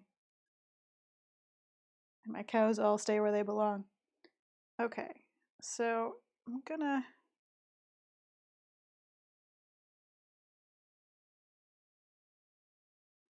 They're very round, are these owls, but I think that's mostly because they're flasks. But that's okay. We're going with it because it's cool looking.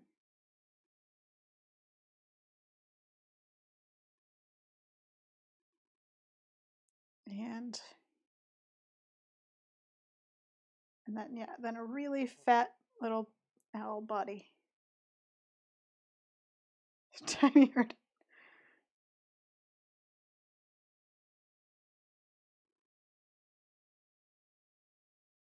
You see, here's the problem.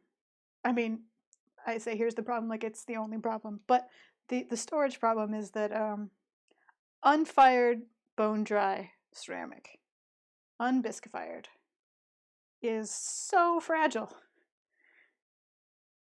It must be moved and handled with a fair amount of care. It's brittle because the moisture that sort of bound the clay together has dried. But it's not gained the strength that sort of the heat vitrification will give it. So it's just extremely easy to break.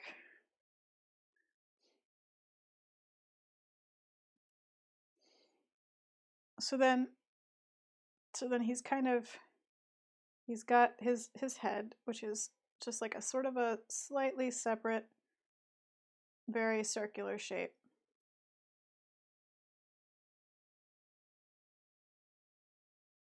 Or she has her head, or they have their head. I don't know why I'm gendering my lump of clay. I don't know what it says about me that when I have inanimate objects, they're male. But that's the habit. Okay. Let's see where there and there. Okay.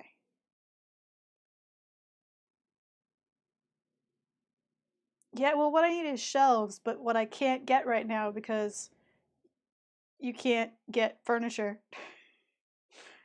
is shelves. So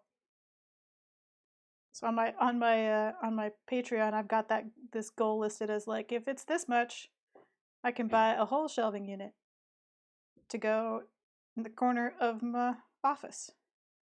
But now I can't buy and pick up at IKEA because of course I can't, because social distancing. And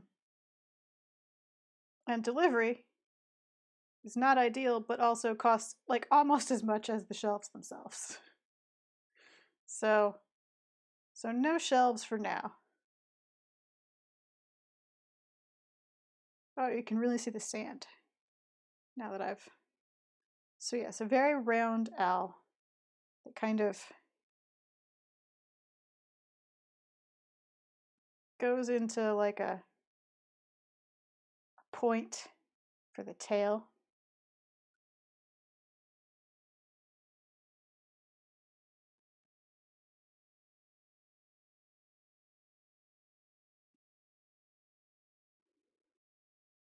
Yeah, well, deliveries from IKEA is fine if you're buying like, I don't know, all of your kitchen or like a bedroom set or you're furnishing a new house. But when you want to buy like $80 of shelves, paying $50 to get them brought to your house is like not, it's silly. It's not really viable.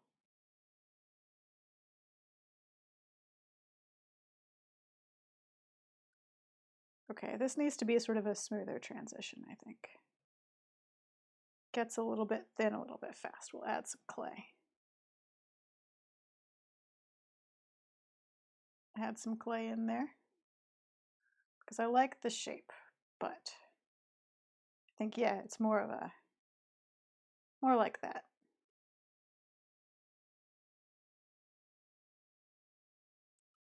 Smoother transition.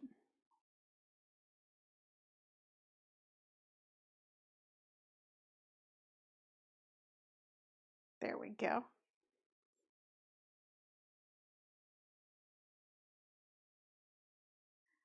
Welcome to the lockdown, Auntie Shepherd. As usual, I hope everyone's doing okay, making it through the shelter-in-place, quarantine, social isolation. Safe and sound.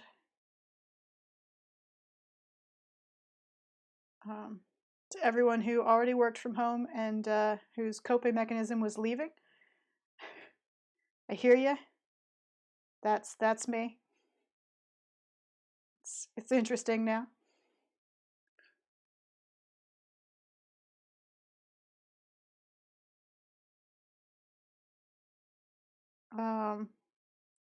Largely, at least here in California, from experience, they aren't so much enforcing it. The main thing is closed businesses. Those are enforced, and that kind of is meant to... The rest is supposed to sort of naturally follow, I think. Closed business, sort of, don't sit in bars because the bars are closed kind of deal.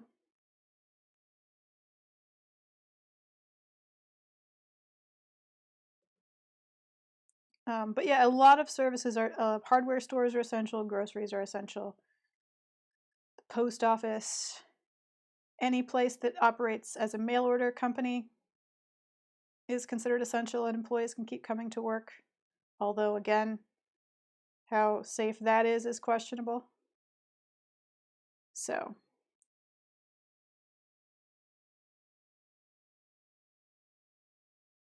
you know.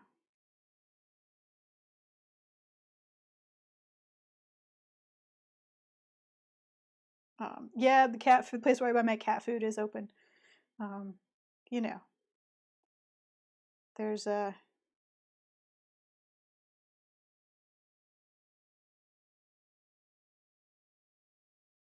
I am probably going to start wearing a mask when I do my shopping, more to protect the people who have to continuously work at the store than anything. Because they don't get to shelter in place.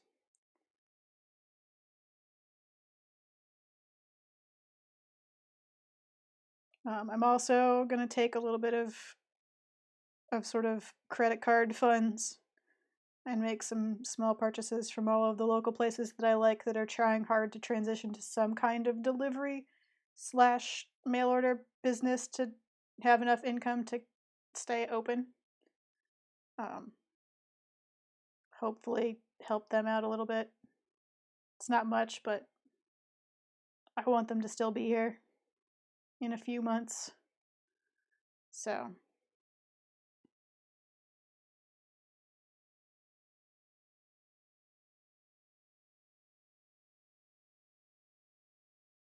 yeah, they might be scientists. I wore a bandana over my face the last time I went out, and it did not prevent people from trying to walk closer than 6 feet to me.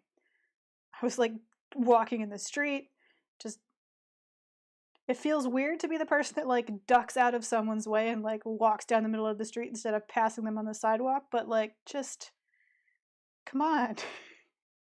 Meet me halfway. Or specifically don't meet me halfway. Do people just maybe people just don't know how far 6 feet is?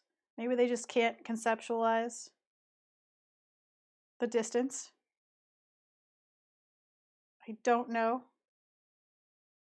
But I have an actual respirator for, you know, things like sanding resin and when everything's on fire in California. So I'm just going to wear that next time. Just going to wear a bright safety orange respirator. Maybe then people will get the idea. Maybe. I don't have a spear, I'm afraid. Afraid I have a fencing foil, which is not an intimidating weapon. It's got a bright red rubber tip on it. Although I suppose it would still hurt a great deal if I swatted someone with it.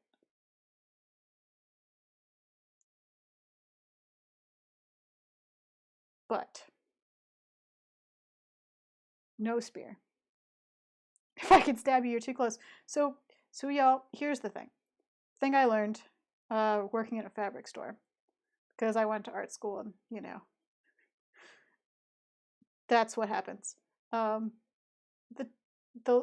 a quick way to guess at a yard of fabric is to hold it in your fingers, stretch your arm all the way out, and then bring it to your chin. From the tip of your fingers to your chin, it's different for everyone, obviously, but it's roughly a yard.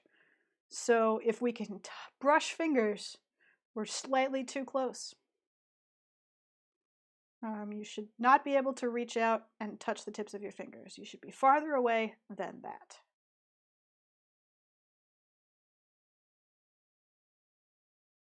So 6 feet. Be safe. And that's my rant about distance. I'm sorry, Jabberwocky Pie, that people are still being foolish. I hope that everyone wises up and starts behaving responsibly.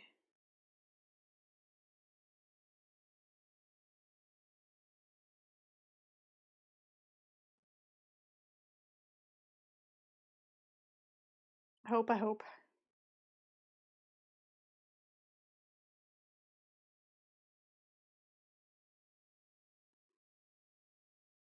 Okay. Now, some owl face here. Just gonna set you there.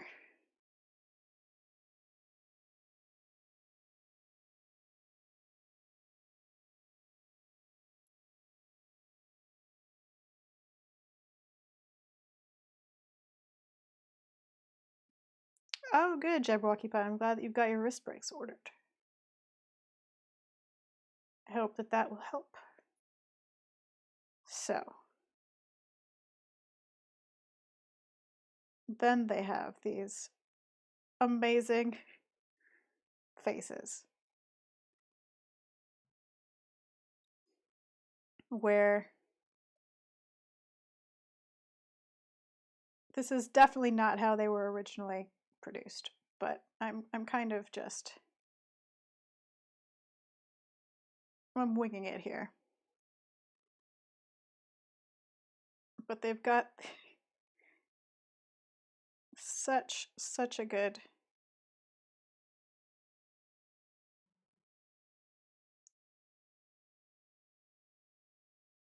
owl face.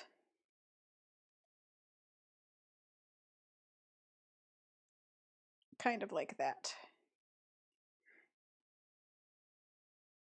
Yep, that's right. I made a bird pun. Where are all of my tools live in a giant pile now apparently. I should really tidy up this space again. Again / some more.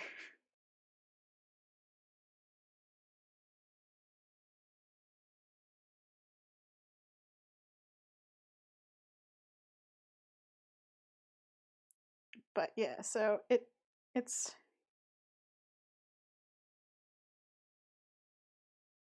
let me okay.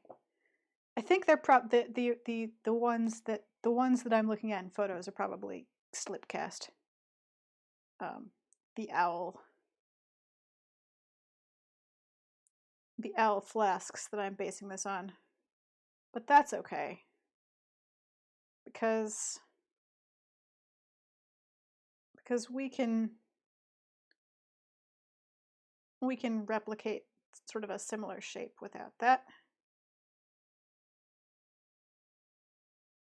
We have the power.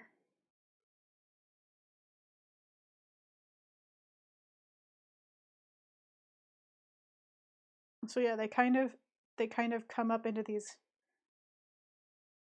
goggle shapes.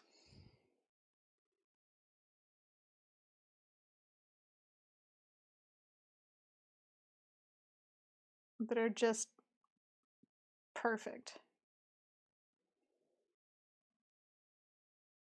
Slipcast is where you have a mold made of, right, well, today we use plaster. You can probably slipcast with even another, like a clay mold. Not sure. But you make a mold, then you pour a slip in, which, is a thinned down clay. Then you let it set not all the way through, but just a certain amount of time so that you get a thickness in the sides. Then you pour the remainder out, let it set and a little bit more, and then unmold. And then you have a hollow cast shape in whatever your mold is. That is slip casting.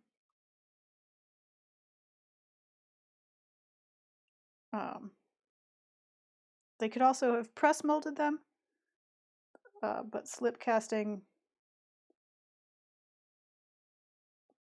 creates kind of a smoother, hollow form and doesn't require joining.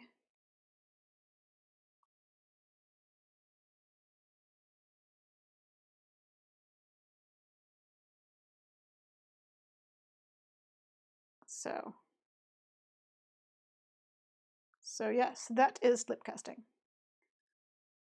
Pottery fact for today.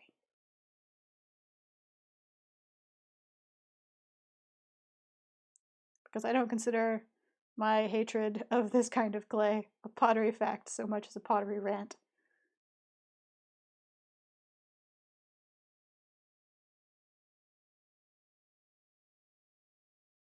I don't know if there was. I don't know if there was slip cast. There was definitely casting in, for example, China.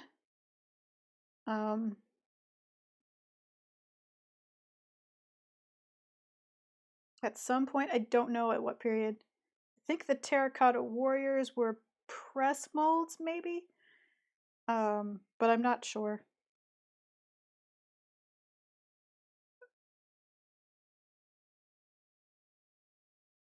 Not sure at all.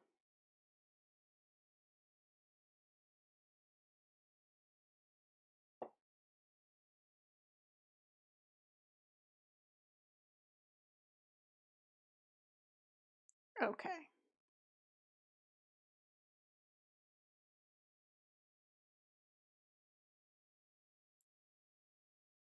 Let's see.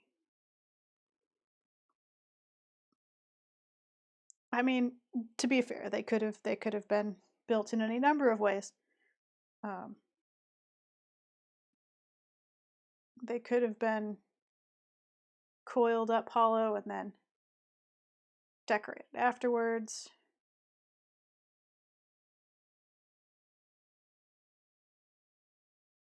So many options. So,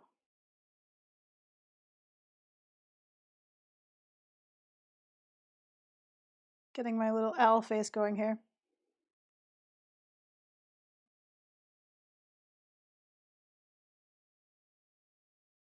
There we go.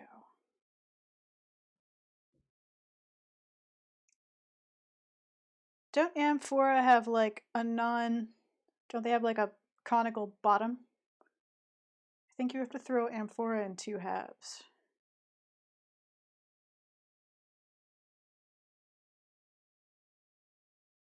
Amphora are hard to make, is what I'm saying.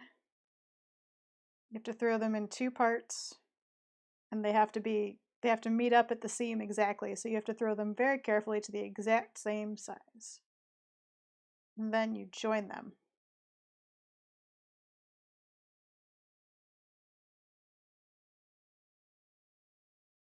And then you add handles.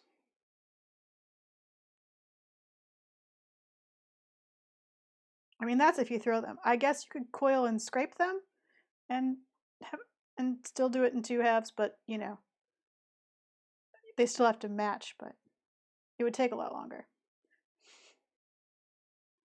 Okay.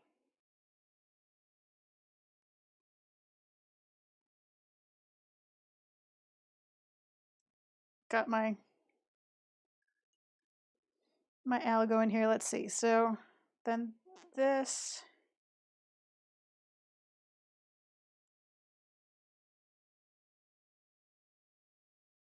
kind of comes around like that. No, it's a little bit too far.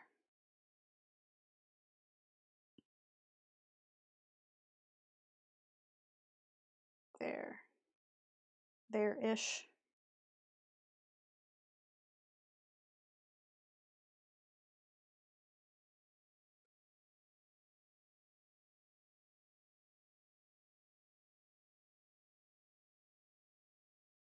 Inscribing the line. I don't think the original had inscribed lines. Oh yeah, it might have inscribed lines. It's hard to tell from the image. But I want inscribed lines. Because I am not a master slip painter. Okay. And then big eyes. Maybe too big. Maybe too much. But that is the smallest circle I have. So maybe we'll go with it.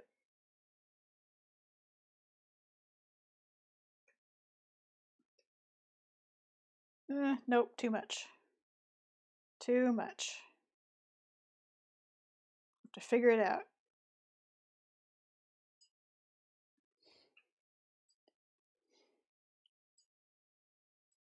Have a good night, Auntie Shepherd. Take care.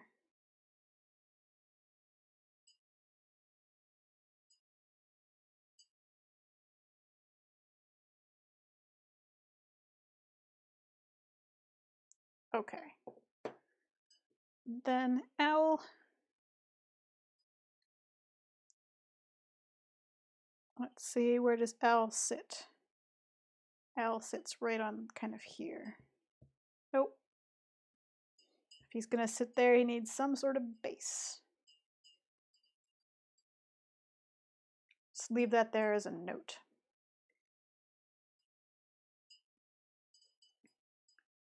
Right. So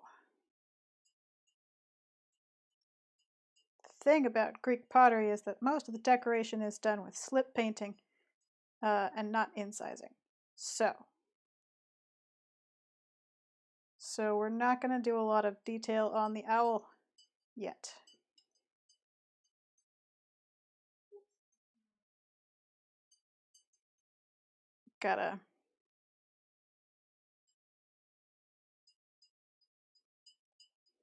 Let's make sure his wings match on each side.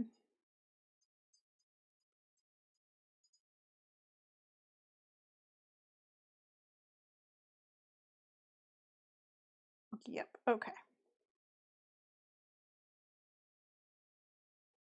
So.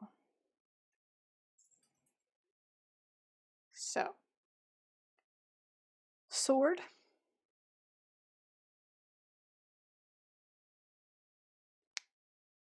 Yes, Miraphora. I am indeed looking at just such an Arabolos. I keep wanting to. The only foreign language I speak any of is Spanish, or second language that I speak any of is Spanish. And so I try and pronounce everything as if it were Spanish, because it's the only basis I've got.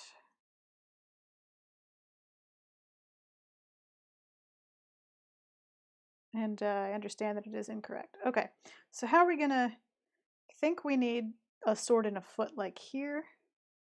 So let's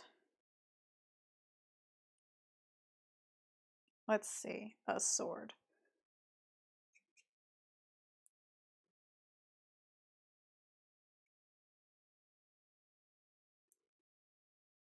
So, yeah.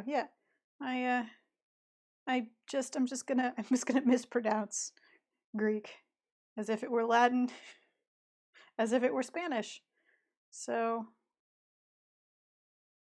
that's where we are. You know what I should, though? I should look up Greek swords, because I mean, he should obviously have a Greek sword. Obviously.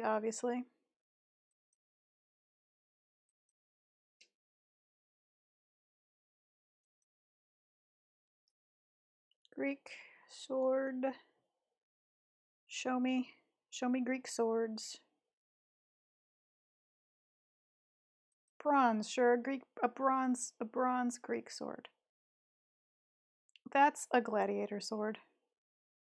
Ah, here's an ancient Greek replica, says this title. On Etsy of all places. Oh, perfect. Perfect. We'll use that as our reference. Yes, we will. As soon as I juggle my windows. Okay. So. Clay is too dry again. Adding water to the sand clay is awful. Oh, sand clay. Oh, maybe I'll learn to love sand clay. As over the course of things, perhaps. Perhaps I will learn to love it.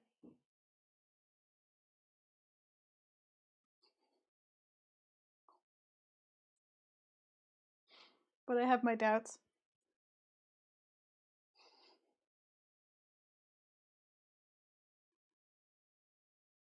See, I try and roll it, and it cracks. That's awful, and I don't like it.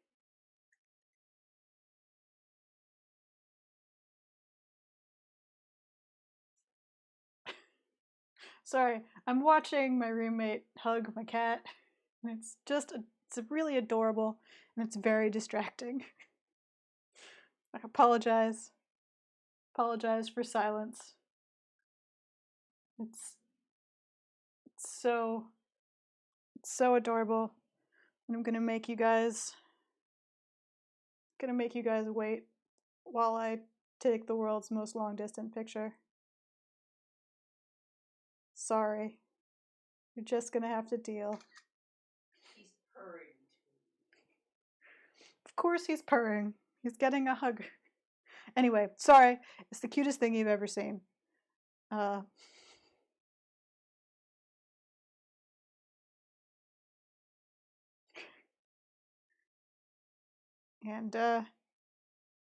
I can't deal. Had to take a photo. So I'm kind of going for, I think I'm gonna have to do kind of a trim. Sorry, second camera.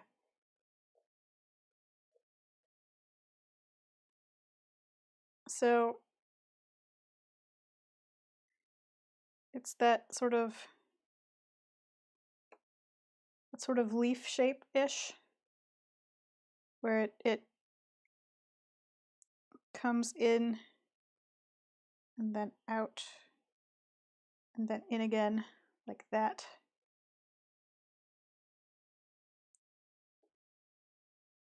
And then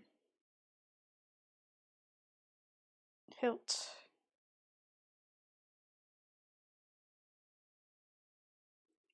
Like this. Oh no, sand.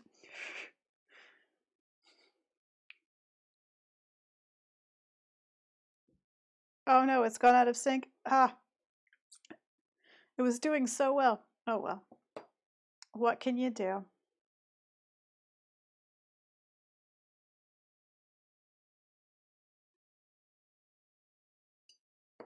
You've learned to love it, and then just when I've used the last of it, I'll finally be like, I understand what it was meant for now. And it'll be too late.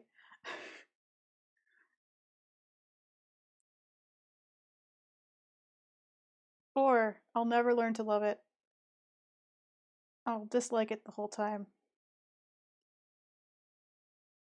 And in the end, I'll never buy it again. Also a possibility.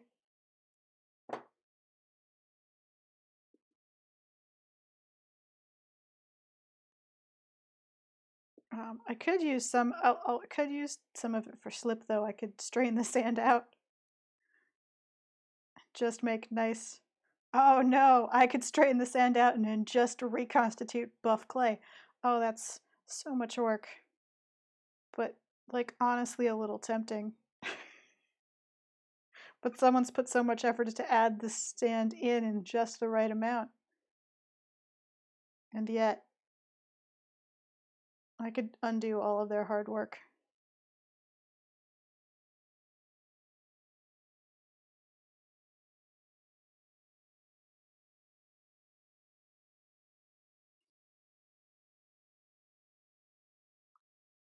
Okay. Now, the other thing.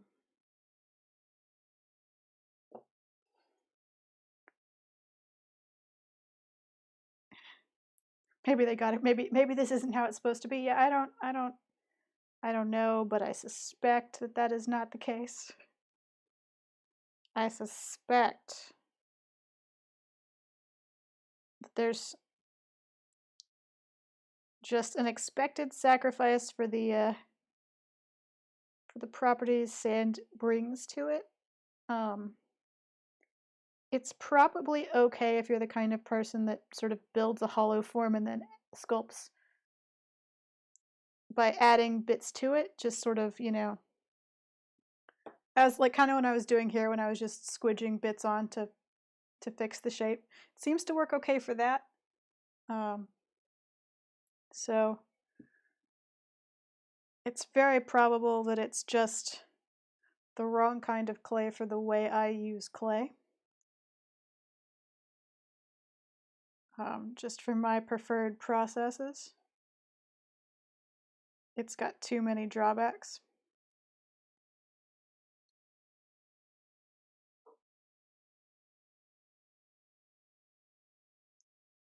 But I don't know. Maybe you'll get used to it. I've certainly got enough of it to work on.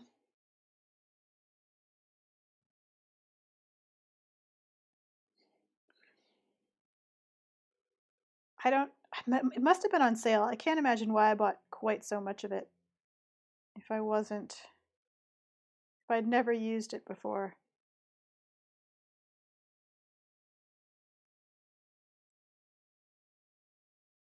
Okay. Sharpen our sword. Can't have it be a dull sword.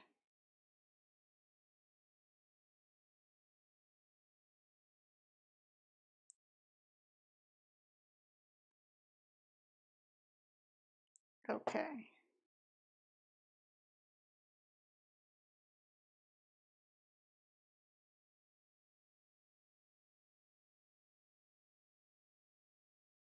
Almost. Oh no, now it's a little bit serpentine. It's okay. Sword. Sword. How are we gonna fix this sword? Here, I think. Maybe. Okay. Just make a note where that is, because we want the sword to not come off. So just make a note. And then we need to put a little foot on it, obviously. Obviously. Just add this back to. There we go.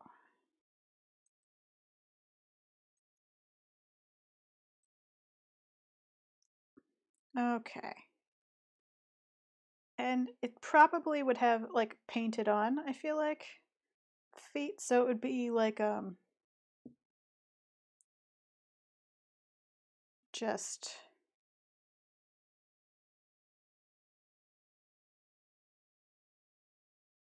a rectangle basically that would curl around and then would have painted on toes, because that kind of feels in keeping with the rest of it. And that would attach sort of there.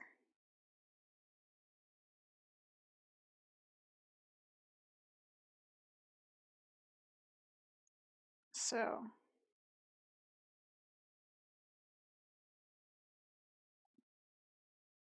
want my sword on there pretty well.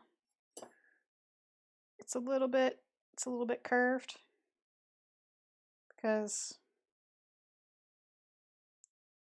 what can you do really? All right. So sword, foot holding the sword. I think what we're gonna do is make kind of a plinth.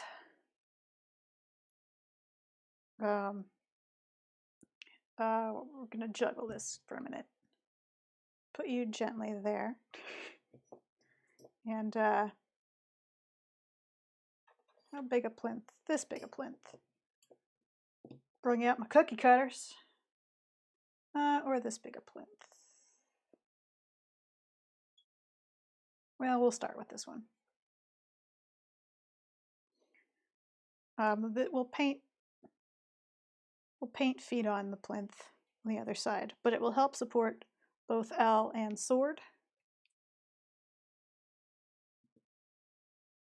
And that will be good. So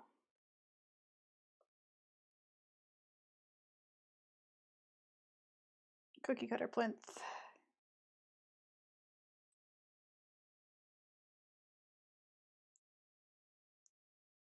That way he will not tip over.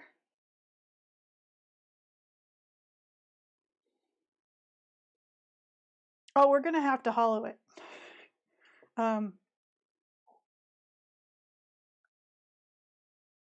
I'm afraid we're gonna have to hollow it. Good, okay. But this is a good plinth. I need to we'll start with you. Dent. Use my rock. Need to dent it, so there we go. That's closer. But we're gonna have to hollow out the owl. But chat doesn't like it when I when I dig holes into the center of things.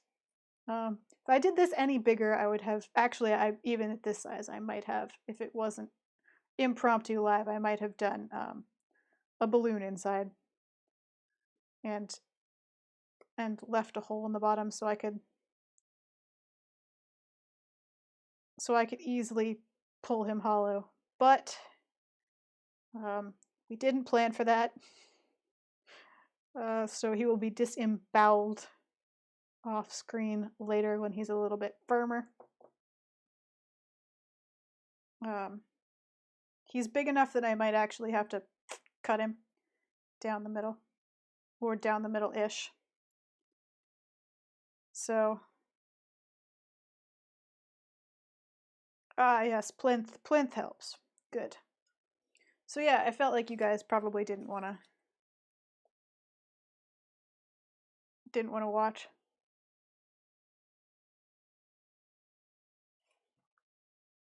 Me scoop out the insides.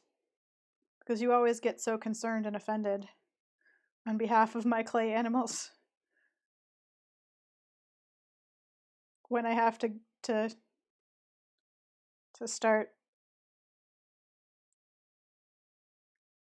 making them hollow, when I have to cut them open. But look, as I always say, it's better than exploding, which is what would otherwise happen. The general rule of thumb for firing clay is 1.5 inches thick is about the maximum. You can go up to, I've done like 2 inches on small forms, but you have to let that dry for a really long time before you fire it. So hollowing something like this, which is what, like, yeah, he's 2 inches, sort of. Oh, I'm gonna break that sword at some point, clearly. Yeah, he's about 2 inches at his thickest point. Just hollowing him out will be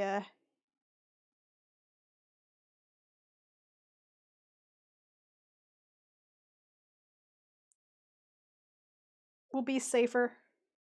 It will keep him well in the kiln.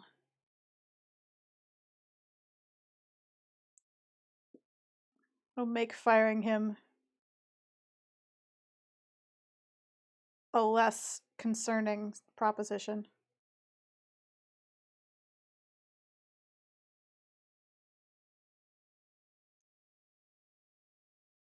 Ah, there's this crack right there.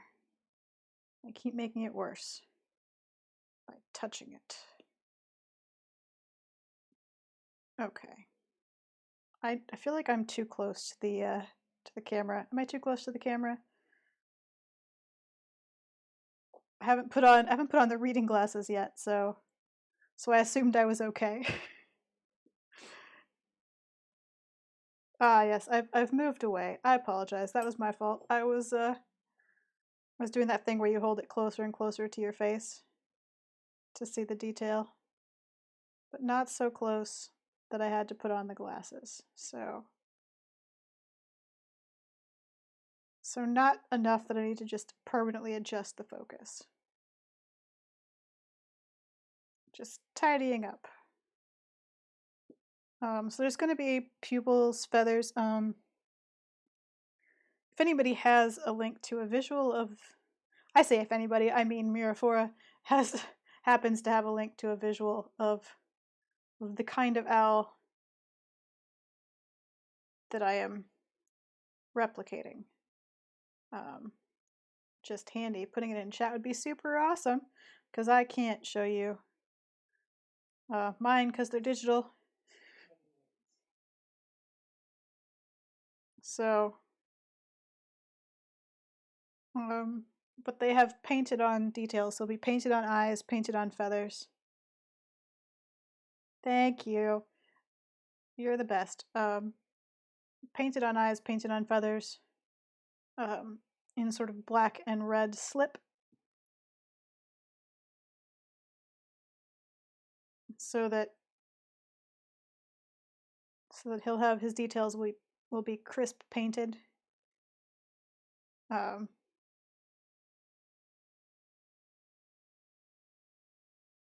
that will be super nice looking. I say, not knowing if it will be, because I haven't done the slip painting yet, but it has the potential to be super nice looking if I do a good job.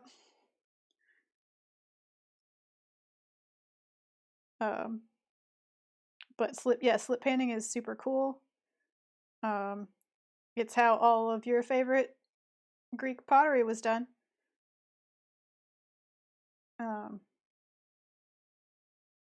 I happen to have just so many colors of slip just sitting on my table because I like all the clay except for this one, except for specifically this clay. But I've got some white slip, some red slip, and some black slip made up for when I use those clays. You just put like these little bits that you end up left behind with into a cup with some water. For painting, I will strain it with a strainer that I promise I will not then use for tea. I promise.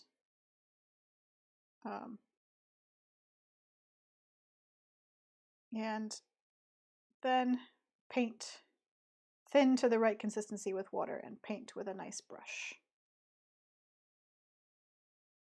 for decoration.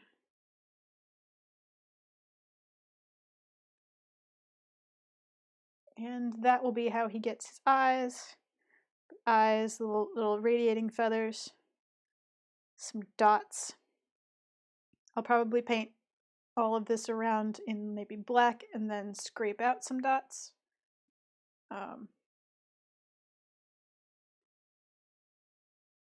Do some red and black wings. Yeah, I love the exaggeration of the like two sort of like dinner plate eyes. I love them. There's so much hilarious personality there.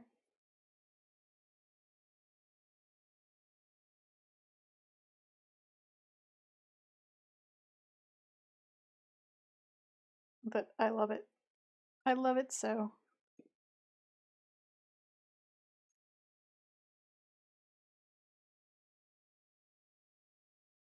Keep my sword straight. Okay.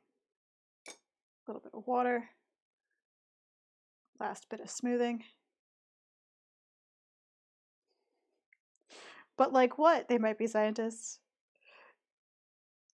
You get that's how owls are, but owls are silly. Is that what we're saying?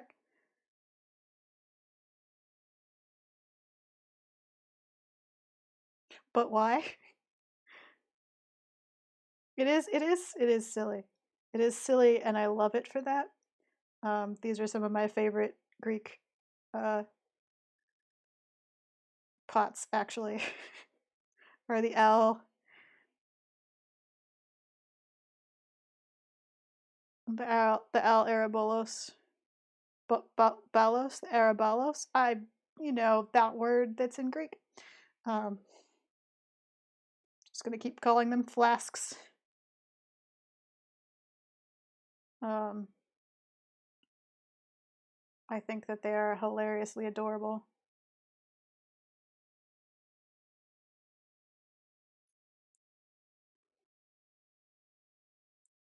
And I love them. All right. Cool. See, you know what? I feel like while we're detailing it, I feel like he's a little bit not round enough on this side. I'm just gonna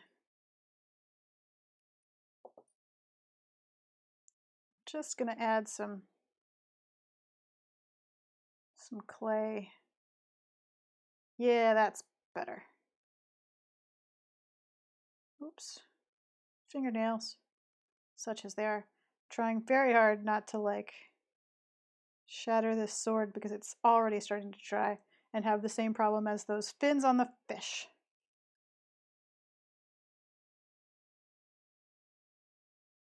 Haven't been enough.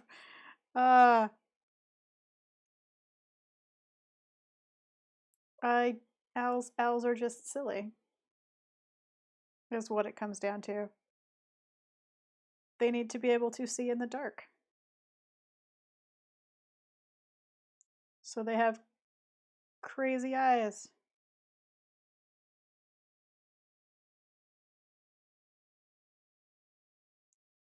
Okay. Just gonna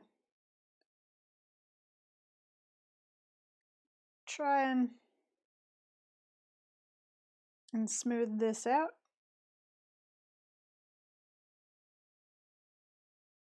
Make it an even curve. A nice smooth curve.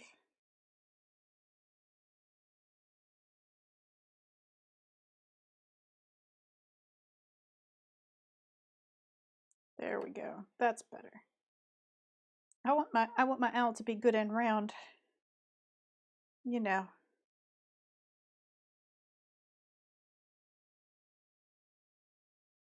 Yeah. Feels a little bit more of the same shape on both sides.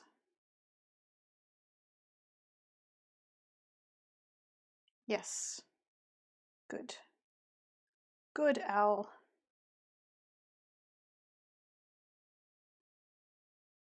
That I must now hold in such a way as to never touch that sword. Okay. Draw my wing back in. Not with that. There.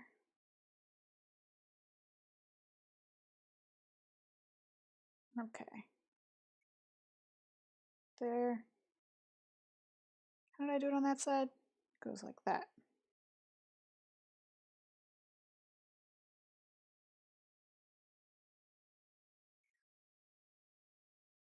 There we go.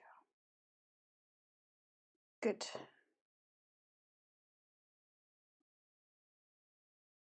And owl. Owl complete. Sponge in the way. Let's get more clay on my mouse so I can see my camera.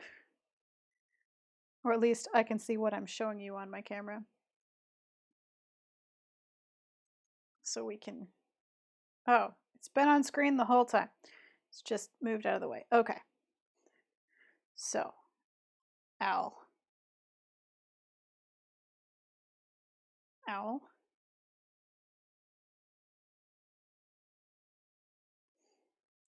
Owl with sword.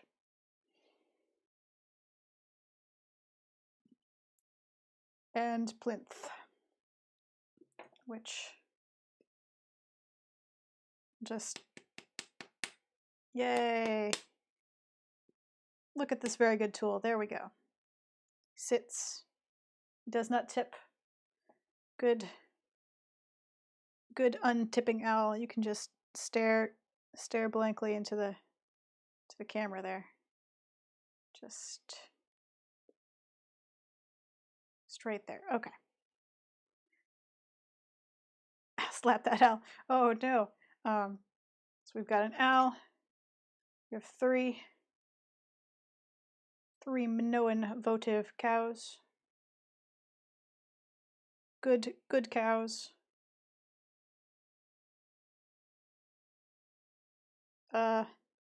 One less cow. More deer, antelope, maybe. Owl in the pottery stack. Yes. Hang on.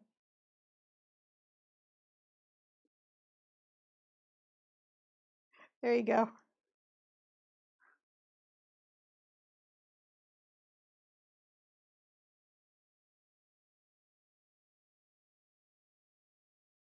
Okay. Anyway.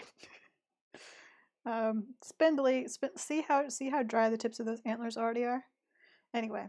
I'm already calling them antlers because it's definitely not a cow. If you gaze into the owl gaze back into you. The owl, I'm pretty pleased with the owl.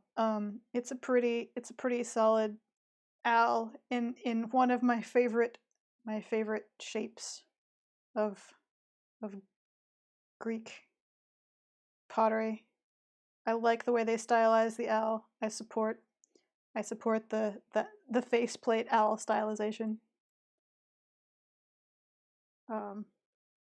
In fact, I kind of used it for the basis of the owls that I do when I do mugs.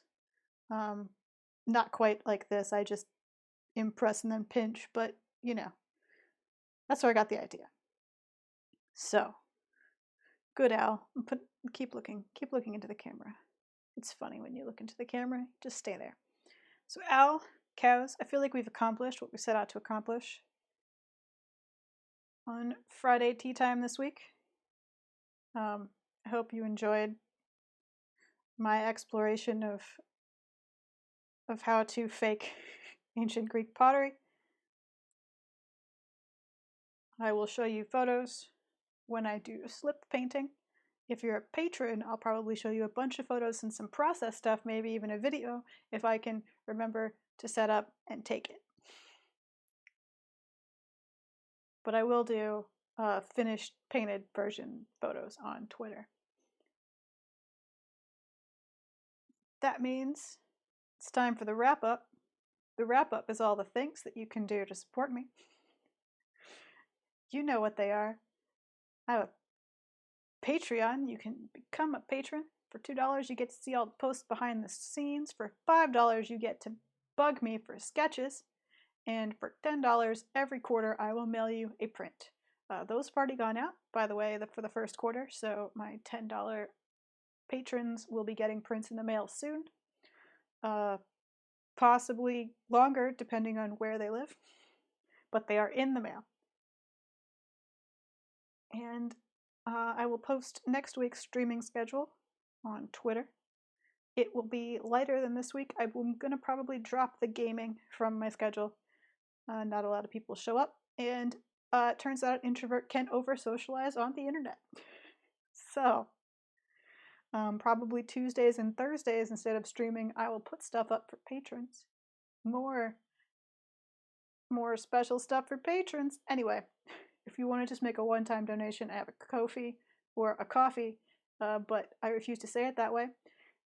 That's also linked below. And as usual, streams will be archived on YouTube if you want to watch them back later. Hope you guys enjoyed. And I will see you next week. Take care, be kind, have a good weekend. And I will see you soon. Bye.